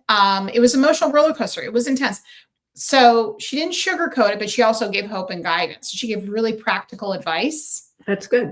Which was about, like, I think somebody asked about, yeah, very solid. Exactly. What was the other? Someone else said something really great as well. Yeah, the energies were very different as well as the presentation. So Lily's energy is very like, she's very light, but very grounded. She's like the perfect hostess. Like she's Lily's like the hostess. She's like let's get it started. I've got a plan. You know what I mean? And authentic, but like just a great hostess, right? That's Lily. And changed. Oh, changed my voice. Did it change? Oh yeah. She was very Earth Mother energy. She and I are very different personalities. I should say, sorry. Ishka was Earth energy, and Lily's more like a little bit of fairy, a little bit of like Ishka, when she came in, like yeah, she's like so rooted, and I'm like, oh, this is going to be interesting. Very interesting.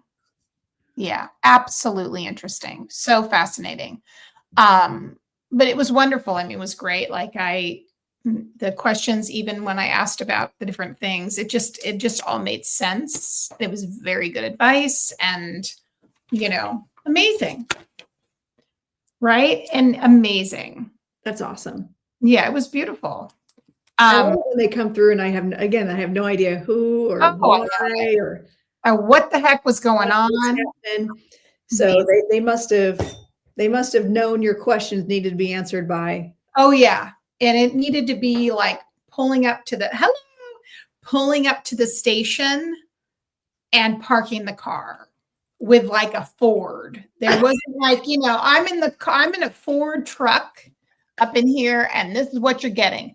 I've got, snacks in the back and our oil can in case we need it for the ride, but this is what we're doing. It was amazing. Like that, it's that earth energy. I think that's needed.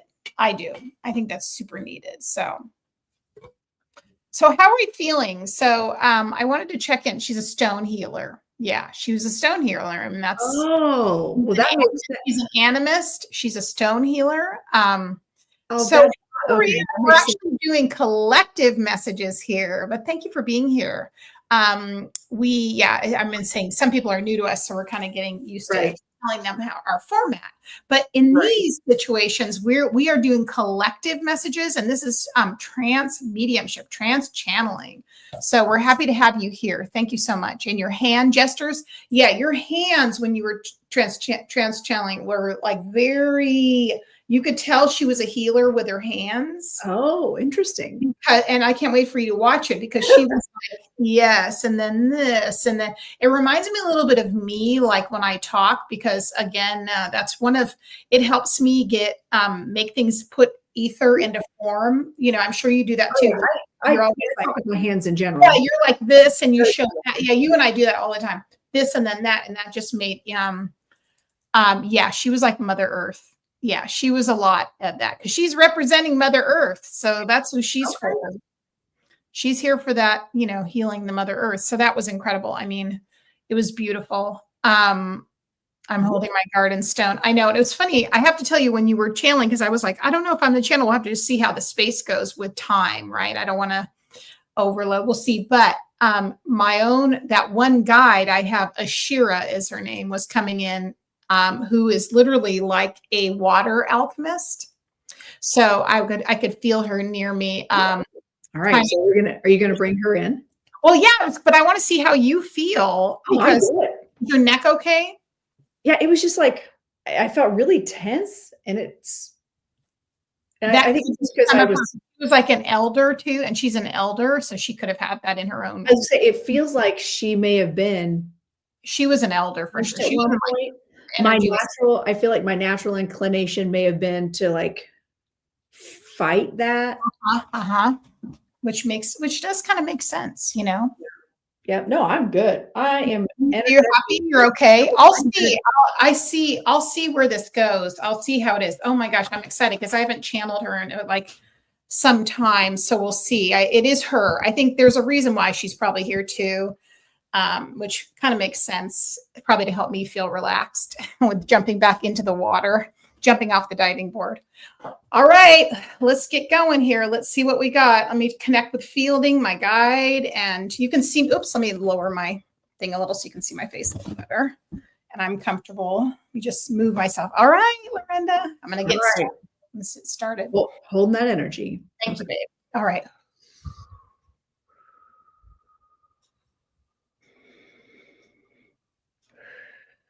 So I think Fielding is going to come in first, my guide. Oh, I'm excited. Yeah, me too.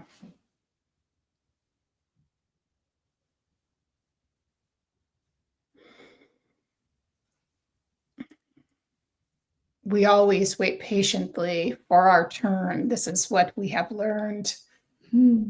I am known as Fielding, Lorenda. It's lovely to meet you. Hello, Fielding. It's so wonderful to meet you. Yes, it's lovely to make your acquaintance. You have been such a rosy part of Carrie's existence. Rosy, as in, the signature of the rose means spiritual sister. You know this, Lorenda. I did not know this, but I've learned something new. So thank you, Fielding. Yes, because you are also one of the Rose Sisters and one of the Rose Sisterhood, also known as the priestesses that were here. You and Carrie have walked the earth together many times. Oh, that does not surprise me. So thank you for clarifying that. That makes sense. Thank you. Yes.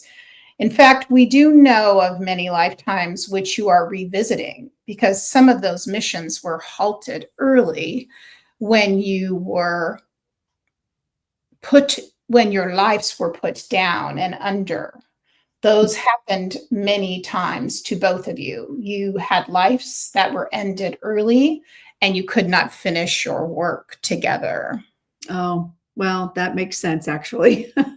So I'm very thankful for the opportunity to work with her in this lifetime again, in this capacity. Yes, as they say, you are picking up where you left off, Lorenda. You would understand this. Thank you. I would understand this. Thank you. And so can you give a little more clarity on, are there things that she and I could be doing to further our mission where we left off, or what is it that we need to be doing together to maximize our time together? Yes. Well, one thing you will both be doing together is traveling, taking this show on the road, as you would say. And honestly, this has been something your souls have planned for so many lifetimes because you no longer have the barriers you once had when it comes to things like finances and support and husbands and security. Now you have the ability to fly to multiple locations and also to restore the memories that were made in these different places, these faraway lands. So you will take those trips together and walk back in the tracks of places you have been before. And there will be altar work. There will be also a state of forgiveness for those that harmed you and took out your lives and stopped you from your missions before. It's a new time. It's a new day, Lorenda. Wonderful. Thank you for that. I appreciate that. Yes. So now, as we say, we are going to alter. The word means many things, doesn't it? It does. We're altering time, we're altering the frequency, and we're now moving in so that a Shira may come in, one of Carrie's other guides, but also known as one of her future selves. This is a spirit that is known to her and is of a very high frequency, a high level of intelligence and knowledge. I think you will find her very interesting for. I cannot wait to meet her. Thank you so much. I appreciate your time, Fielding. It's so good to meet you and talk with you. Yes, and I'm also here with Dr. Mike because he is a friend of mine. Oh, Dr. Mike and I, we have trained in some of the same places, Lorenda. Did you know this? I did not know this. Yes. We have trained together in multiple lifetimes, both as surgeons, but also as what you would say mental health professionals. We would study people's minds and what would be known as, those would be people that would be seen as schizophrenics, but they were not. They just had places where their spirit team was having them outside of their bodies more. This was a very complex issue. And so mediumship was needed to be understood. And so Dr. Mike and I studied psychiatry as well as one of the things we did together. This would be happening in the early 19th century. Wow, I'm fascinating. I love this. Well, thank you for clarifying that. Of course, I adore Dr. Mike. As he does you, my dear. Yes. Very good. Okay, we will shift and have a Shira come forth. Wonderful. Thank you, Fielding. I'm sure we'll talk again soon. Yes, thank you.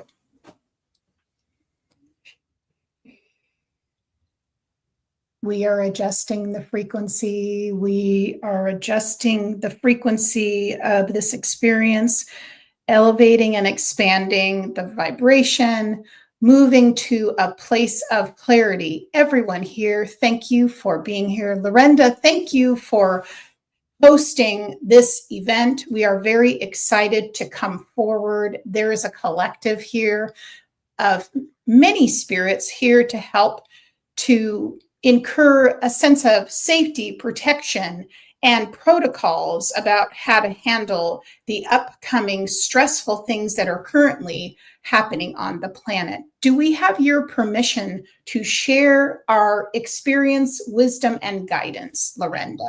Absolutely. It is so wonderful to meet and connect with you, Shira. This is a wonderful opportunity for the people watching as well as myself. And I know Carrie's going to get a lot out of it too. So thank you for coming and sharing wisdom.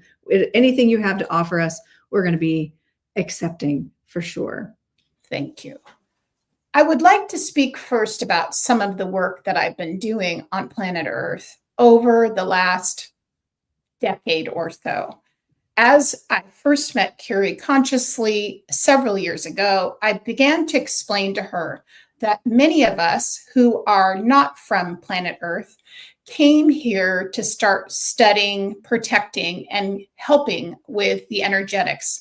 When the discovery of the atom bomb came onto the scene here on the planet, many of us that are from other universes and planets and places of what you would say different awarenesses realized that Earth was in a state of distress and needed to come forth to be able to settle some differences, and also to make sure that the vibration was such that we would not want to see you harm yourselves. Does this make sense to you? It does. Thank you. Yes, it does make sense. Yes.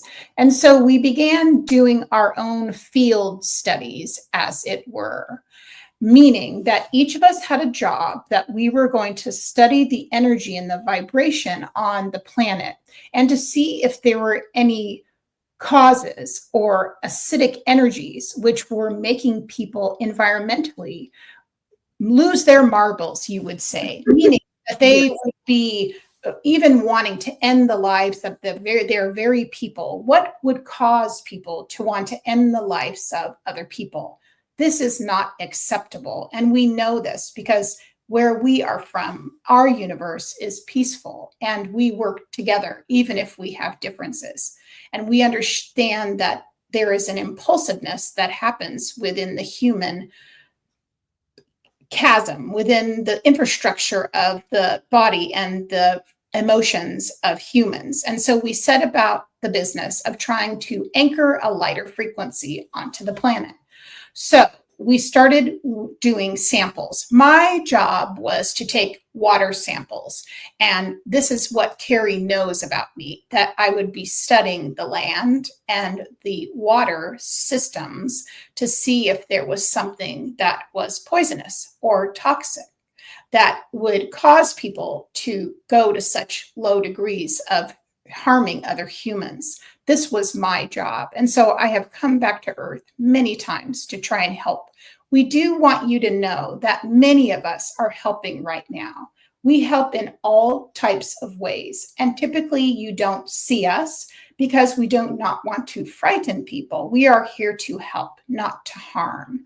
So we do risk some of those, I would say, the more negative forces on your planet discovering us because of our good works. But we will take the risk every time, because when we are here, we are projecting part of our consciousness, not our entire consciousness. As many of you know, we actually do not live here physically. We project some of our energy down to the planet and we gather our findings and then we bring it up to our ships. I think many of you have heard of this and understand this. So please know we are friends and we are not foe, that we are here to link arms with you in our consciousness to help elevate you. Now, many people ask us who we are, what planet are we from? Just understand that we are, once were similar to the human race, but we have evolved and excelled. And you look at things in dimensions, we would be considered more in the fifth or the sixth dimensions. Our bodies are not quite as dense as yours. We have more light bodies.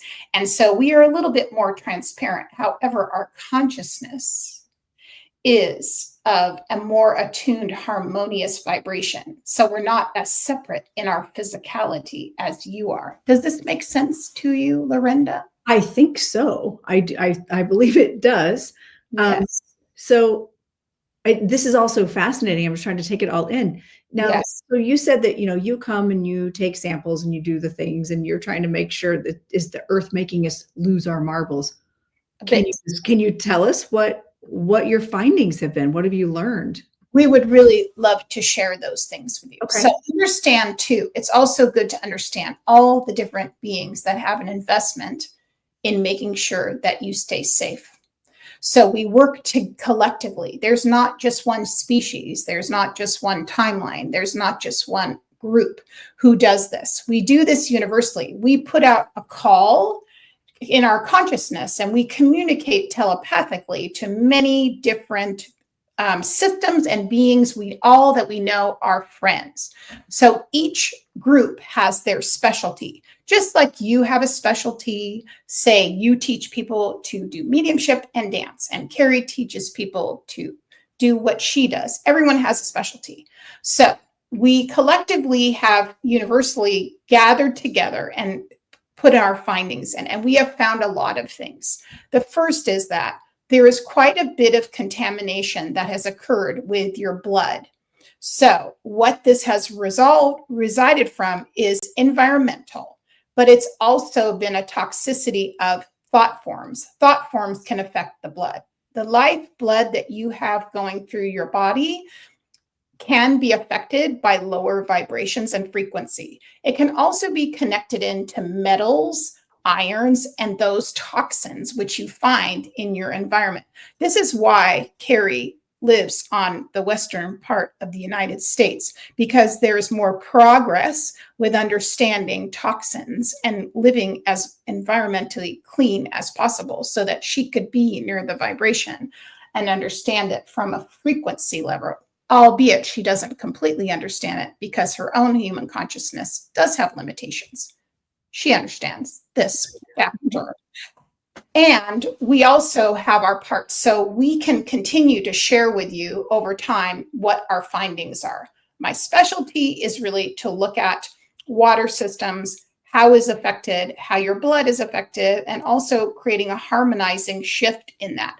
We tend to lay a lot of ideas down so that people can start to think of things in different ways. That's how we alter the outcome of your reality, is by shifting consciousness, is by giving you other ideas, much like you do as a medium when you talk to someone who helps you. All of us, all we can do is to positively affect and give you ideas from our society that we have already adopted when it comes to health. Someone asks about food. So food, water, how you treat your body, mind, spirit, your frequency, clearing out, doing cleanses, things like that. Also clearing out your rivers, your streams, taking better care of yourselves, eating cleaner meat, eating cleaner vegetables, not having toxins in your food. This is a big part of living more in a high vibration and in alignment. And this is what we have found collectively. This is what it's caused from. Now, the biggest thing we are working now on has to do with mental health. Yeah. And this is where we struggle the most. We are limited in this way. And it's because the blocks that humans experience, typically they dig their heels in and believe that they are their mind. And what we have to understand, we are trying to tell humans, is you are not your mind. That is a collective consciousness, which is of a lower vibration and which makes you stay stymied and at a mass think. So everyone thinks the same, therefore they lower their vibration. You understand this? Yes. Yes. That would be a very good assessment, if I can say, of what is occurring now. I would say with our findings, there is a lot of data. And so we are happy to answer questions over time. We understand it's a lot of information. Yeah, it's a lot of information to process. But I'm fascinated by all of this. And so what would you suggest so a lot of times we as humans feel like we are at the mercy of the power of others, people that hold the power. There's a trickle down effect, right? So we can only do so much for ourselves. What advice would you give, knowing what you know and knowing how we function and knowing how our society works? What advice would you give us as far as what we can do individually to make these necessary changes? Your questions are so bright, Lorenda. You're a very intelligent person. We appreciate your thoughtfulness. And this is why Ishka and I worked together, because she understands so much about the plants, the stones, the rocks, and what we see on the earth. And we understand the energetics. As you know, we do work in tandem with many of the spirits of the earth who are already in our harmonious vibration, who are also trying to help. We all work together.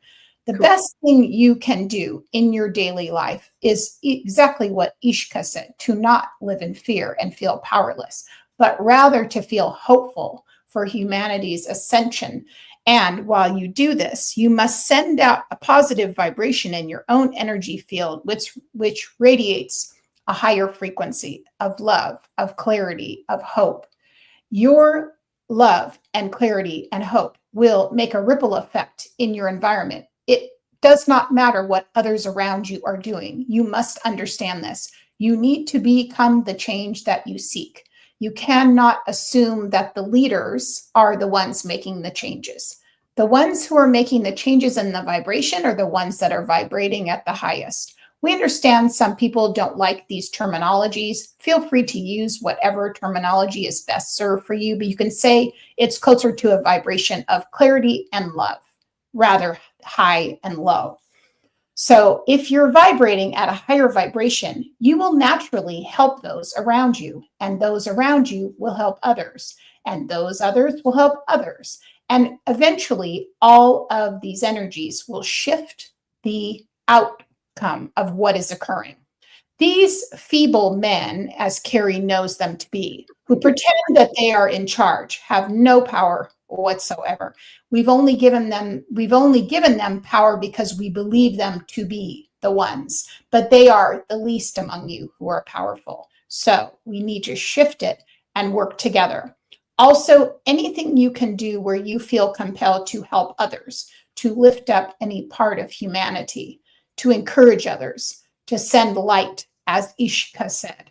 And also, you must send light to Mother Earth. You must work, if you can, on the grids and the ley lines that are surrounding the property that you live on. If you need to go to the rivers, if you need to go to places where there has been harm or damage energetically, you can take a turn and shift the vibration. Talk to the land spirits, talk to the nature spirits, and understand that many spirits are here to help you. You cannot be discouraged or feel as if you do not have a choice and are powerless. This is very important. Okay. All right. Thank you for that. It's very empowering. And I think more of us humans need to hear that we have more of an effect than we believe.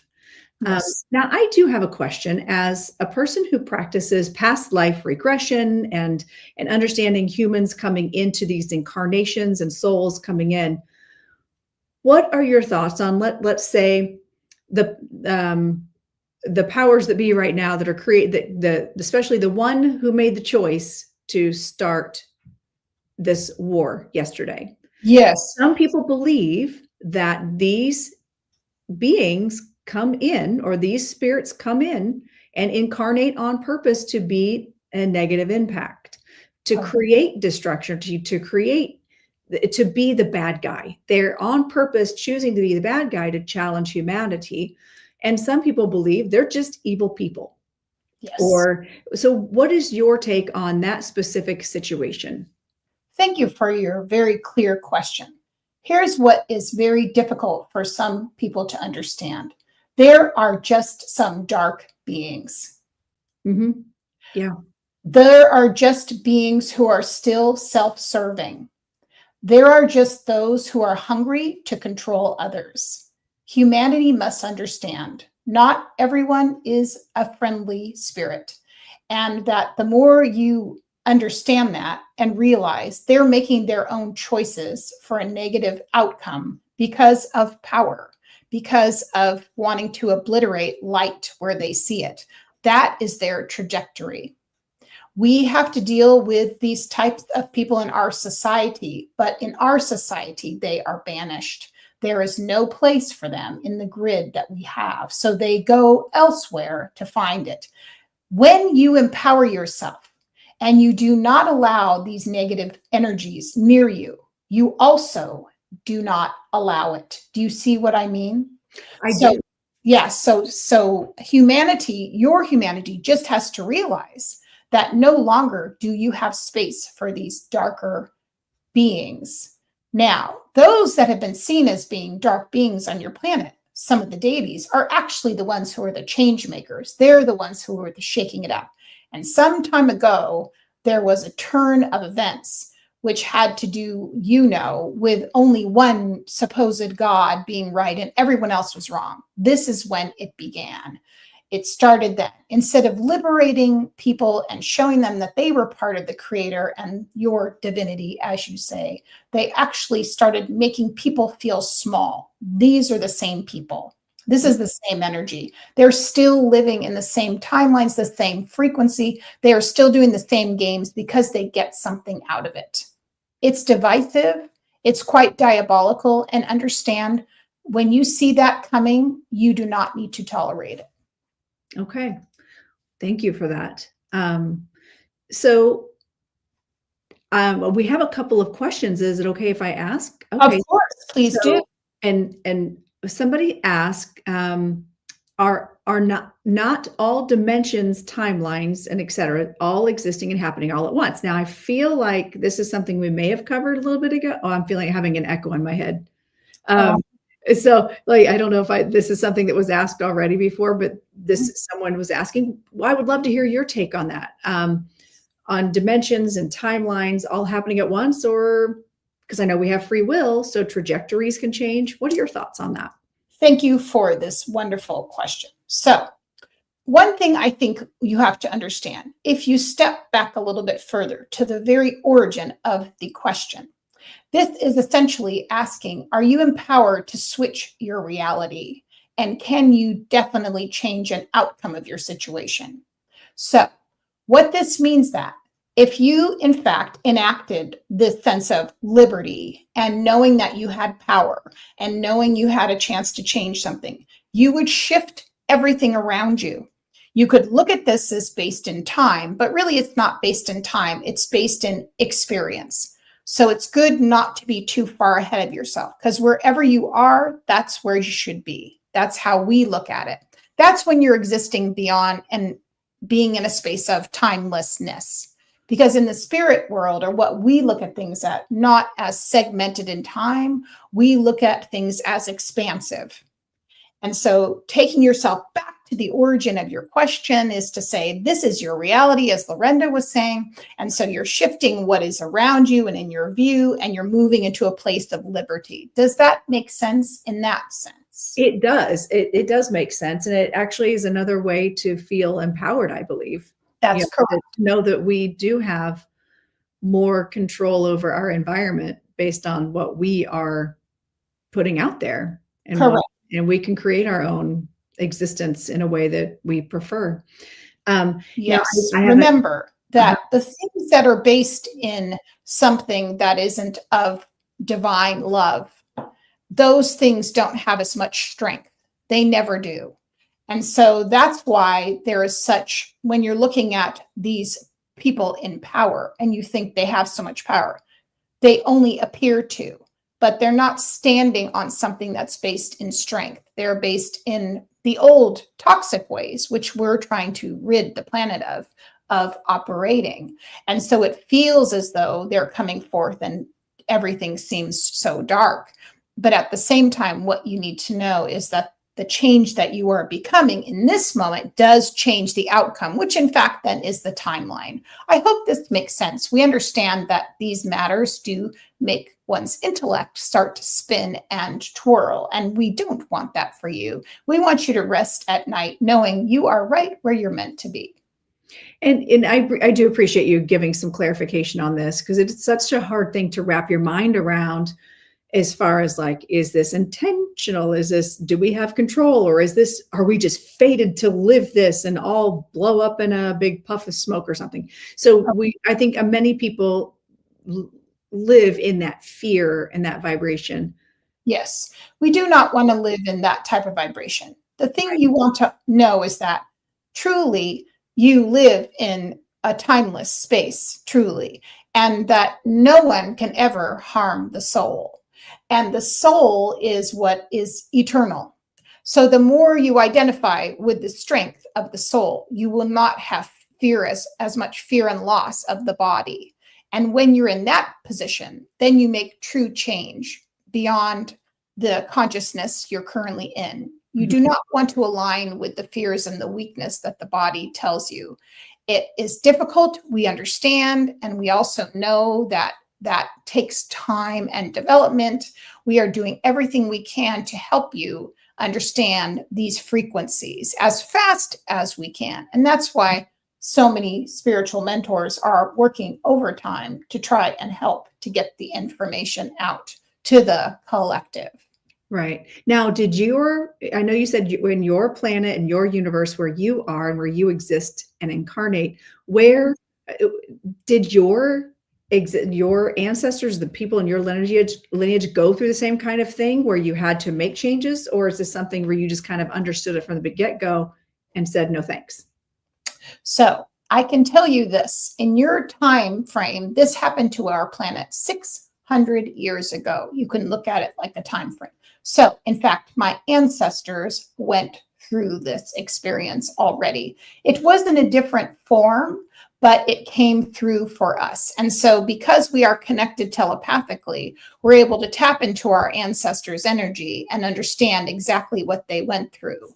So when the call came out to help Earth, we understood what the assignment was and what was needed because we were tapped into our own ancestry. On some clear level, we also do, when we're here connecting with humans, we look for the ones who we know have a compatible frequency to ours. Just like Ishka came to you and I came to Carrie, we see the opening of someone who is open to be able to transmit the ideas. You understand this? Yes. We understand it because we studied it in history, but not in the way that came through books, but that came through inner knowing and knowledge. We trust our channeling information. We trust when we get what you call a download. It's different for us because it's part of we never cut it off or relegated it as nonsense. We always knew it to be more factual. That's why speaking of things from a spiritual perspective, for us is just as very clear as what you would call your science. For us, it is just the same. Yes. And that's what I was just getting ready to say. Is it just seems like it's not woo-woo. It's not weird. It's just science. It is science. And we venerate our ancestors who had to work so hard to try and justify it. But that's why we do now field studies, because our microscopes, we can look at the energetics under a microscope and understand how frequency can be affected by things. If you study at one of your institutions, I believe Carrie heard about this, maybe it is Harvard University. They studied energy under the microscope of someone's feeling.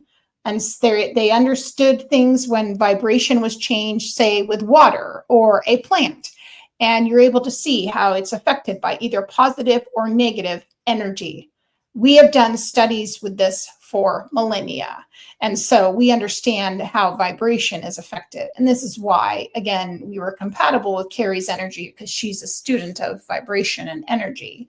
And so she understands that on some level, how that might work, possibly from her capacity of where she is now. Some would say more limited. We do not necessarily judge that, but again, she's doing her best. Right, right. And so I do have a little bit of a shift of a question while I've got you here. Somebody asked, what should we, thinking about like vibration and our bodies? Yes. Do we eat for our, should we consider like the things that we eat or the things that we ingest or expose our bodies to? Does it make a difference, like our blood type? Does our blood type as a human make a difference in what happens with it? What should we, you know what I'm saying? Do you understand my question? I like the question. Okay. I like that you are using your in-depth awareness and asking these very intelligent questions, which really can come into fruition with very good change. So let us say this. Many, many years ago, blood type would come up for us to study. I believe this happened in the 1940s. We were studying blood types because we would look at some of these negative persons, some of your leaders who would be known as, say, Hitler, Mussolini, and we wondered, do they have in their makeup some type of blood type? We did at one time look at this and wonder, because of things like psychosis, and when you are trying to abolish a whole group of people, what is your makeup? What makes you do that? That was one part of it. And what we just realized is that, again, some people are just wrong. Some people are just evil. This is just a word we don't like to use, but it's true. It has nothing to do with body type or blood or anything. It just has to do with they are an anomaly, that they come in and incarnate in, like, as if to be from nowhere, coming in and causing destruction. We stay as far away from them as possible. When we get a specimen, we can examine even the energetics is so resistant to looking at anything that would be light that we have a hard time studying it, because it literally evaporates in front of us, and it's very elusive and doesn't like to be observed. You can imagine this. Yes. It goes back under a rock, which is what it is. It hides from us. Mm-hmm. So when we go back to our conversation about blood type, at this point, we say it does not matter. It matters more what you are ingesting. And the biggest thing we suggest is to try and stay away from chemicals and processed foods. You've heard this before, maybe even since the 1970s. And we understand this is hard for you to be perfect. And sometimes it's what you call an affordability issue. But as much as you can, you should eat raw fruits and vegetables, and also meats that are not as processed. Think about meats as a consciousness. So how did the cow live? How did the chicken live? Did they live peacefully? Did they then meet their last moments at least under a place of peace as much as possible? These things do matter. Okay. So you want to think about that, because it can affect your energy and your vibration and how your body processes things. So this actually is very interesting. You should bring that up, because this will transition well for my question of, so you have people who come in who are just kind of, for lack of a better word, evil people, right? Yes. How much of an impact does familial DNA, not spiritual DNA? Well, actually, spiritual DNA could be part of that. Spiritual DNA, but physical DNA. So the traumas from, say, grandparents. So you were generational trauma. How does that translate genetically and physically in our bodies into our current existence? Yes. And affect our decisions or our paths as humans? What a wonderful question. So let us begin and use your current president as a very good example of this ridiculous energy, as you say. So if you look at his genetic makeup for him, his sense of self-preservation and his sense of arrogance started in his family line. If you trace his father back, also a person who was very destructive. And that line went back many generations. And it started with a seed. And he's incarnated in his own family line many times, as his father. Now, if I took some time, I could probably study it a little bit more in depth and get back to you and go to the origin story, which always Carrie finds to be very fascinating. Right. So we could do that as a case study, because that's interesting to look at someone who's diabolical and selfish and really take out anyone who's around them and doesn't seem to care at all who he's stepping on. Correct. Kind of person is very not as often that you see that type. So that's one piece. So the other part of that is generational trauma. We all have that inherently that comes through, and we all have to come to terms with that, as you know, because you are a quantum healer. Mm-hmm. So you understand how things can originate, not necessarily just from ancestral line, but also can originate when it comes to a past life. Usually those folks, when it comes through, as you know, there's some soul agreement that they've had that experience, and it weaves through your kin, your bloodline, but also through your past lives. So it is a voluntary experience to some degree. Now, as you know, right now on Earth, a lot of people are carrying that energy of clearing these past lives. This is the busy work that you and Carrie do. Clearing out all those webs, those cobwebs of energy, both in the blood and also in the spirit. So it happens in tandem. I do hope I answered your question, Lorenda. You did, actually. Yes. I just want to, I think I'm just trying to wrap my mind around the understanding that I know there are a lot of people right now that are doing generational trauma work and clearing generational trauma. And yes, Carrie and I do that. We do that to help people. And we've done it for ourselves. We've done it for, I know myself, I was born to a not nice person at all. So I carried that with me.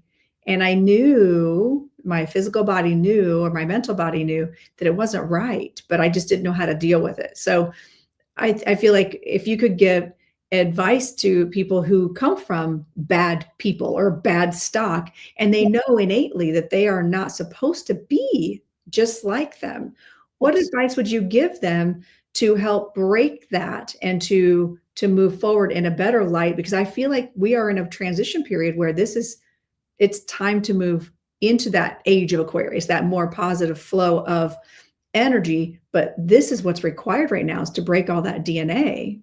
Correct. Mind, body, and spirit. Correct. We want you to look at this. We give this image to Carrie often when she does this work. Mm-hmm. We want to imagine that you are doing a play and you are acting in, say, like a Shakespearean play, and you've been wearing the Shakespearean outfit. It contains within it your DNA, your ancestry, past lives, trauma, karma, and lineage that come back way into your genetic makeup, both spiritually as well as within your DNA. We want you to all imagine, this is how simple this is. Once you're off the stage, you never have to do that play again. You can go off the stage and you can ask your guides to either, one, lead you to a practitioner who can help you dislodge the suit, or two, you can ask your own guides to take off the suit. As you open yourself up to the shift, understand it's not going to be a difficult adjustment. It may be, one, uncomfortable as it's leaving because it's been connected into your chakra system, into the tissue of your physical body, your energy body, and it has laid like a suit over you. But as you dislodge it, it will start to break up, and the lightness of who you truly are in your energy field will begin to emanate from within. And as you emanate your true vibration, those old things such as DNA and then spiritual DNA will begin to dissolve, because the lighter frequency will always obtain a higher vibration than the old suit. Here's the difference. Now you know you've worn a suit. You are not the suit. You are not the suit. Perfect. Thank you. I appreciate that. I know that people listening, I knew that someone listening needed to hear that. I'm so glad. These are very good questions, Lorenda. I think now that we will come to a close for this session. You have been an incredible host. Thank you so much for being here and holding this space for everyone to experience this. We hope that this has been educational and actually uplifting. We know that your world feels in such turmoil. We know that you have these feeble-minded men who seem to be so powerful, this ridiculous men who really don't have any sense except pride and their ego, thinking that they're doing the right. They are skeletons of who they once were. Any good that was in them has long been exiting their physical energy body. So see them as being who they are, feeble-minded men. Right. We hope that helps you. It absolutely does. And thank you so much for spending so much time answering our questions. I look forward to hopefully speaking with you again in the future, Shira. Thank you so much for holding this frequency at such an easy level so that Carrie could bring forth the channeling without having to think of anything else at all and just being able to relax in an easy chair. You so welcome. Thank you very much. And I look forward to speaking with you again in the future. Thank you. All right. Bye-bye now. Bye-bye.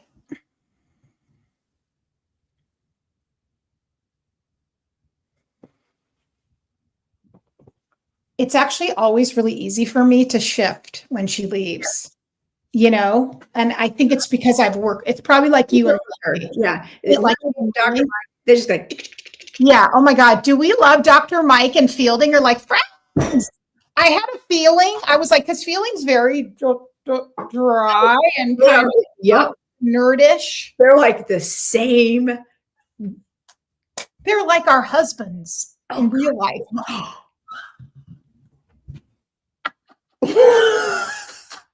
I just realized that. High five. They are. We are married to nerds, y'all. Don't tell them we said it. Well, they already know they are. Well, right. Oh my God. So Lorenda, holy crap. That was amazing. Channeling experiment. Listen. How do you feel? How do you feel? Enlightened. And I feel like it was a really good start. So good, Lorenda. Yeah. Yeah. I'm anxious to see what they have us do next and what topic they have us doing next. Oh my gosh. And because this was amazing. What did you guys think? I mean, we're down. Only 6 people are watching, but we've held it like pretty much like 13 the whole time. So yeah, it's a lot. I mean, the good thing is, of course, these will live on our pages, and it's getting the momentum and laying the foundation. I mean, that was really pretty content rich, I would say. Yes, that was a lot. And but I feel like there was a lot, just so much information. And next time we won't necessarily have to explain all the things with. Absolutely. We can get kind of just maybe answer questions and then dive right in and see who's coming through. Yeah. I mean, I am so excited. I feel amazing. And I am so glad, that we did this. Yeah. I'm already sell the merch. That was so fun. I was like, and then I'm glad, Ladora. I'm so happy. Well, the other thing, I was like, holy shit. Like, I loved how they're like, oh, you and Lorenda. Let me tell you a little bit, because I didn't explain that. So I saw us being in England, and I think we were both killed when we were around 40. That's what I was seeing. Tracks. Right? Yep, it does. And then we were literally like snuffed out. I think it's happened to us several times. Oh, it totally has. Yeah. It really has. Probably because we were mouthy ladies. And we were like, probably couldn't hold our tongue. That makes sense. They're like, those two witches gotta go. Oh, those two. And then they bring me into this existence with all my crowns and my fire. Well, you know what? We are like the Anderson sisters from like freaking whatever that, except for for the good. So right. I don't know, man. That was powerful. I mean, really, Ishka was so like, she just laid the groundwork, man. I swear. She just laid the groundwork for like kind of sobering, actually, but in such a good way. Like when your mom sits you down and says, listen, high school's going to suck and there's going to be assholes. And I don't know what's going to happen all the time. It's not going to be nice and people are not going to be kind all the time, but this is what you got to do. It's like, get your big girl panties on. I can't wait to go back and listen, because I really don't remember a whole lot. And it was weird because I saw someone put a question in there about timelines and dimension. And then all of a sudden I felt this echo in my head, like, oh, this was already asked. But I'm like, but I'm supposed to ask. I know. I'm supposed to ask again and get a different perspective. Yes. So it's pretty wild. I didn't remember that conversation until I read that question. And then I got like an echo of it. I'm like, wow. Whoa, that was cool. That was really cool. That was amazing, Lorenda. I had such a good time. I feel so energized. Actually. I'm like, which is good because the Pacers tip off. I know the Pacers. When are they tipping off? Are they soon? At 8:30. Oh God, this is perfect timing. I know. Well, so first of all, I love you. I'll see you Tuesday morning. Thank you guys all. Now, Lorenda and I will have our schedule out for the rest of the year. I mean, we might have to move a day or something here and there. Some days, because I know I'm going to be in Scotland. Oh my God. Yeah, there's going to be a couple of weeks where I am going to be. Yeah, which is fine. We'll figure it out. We'll the whole schedule we'll kind of figure out. So it's all going to come together. I'm not worried about it.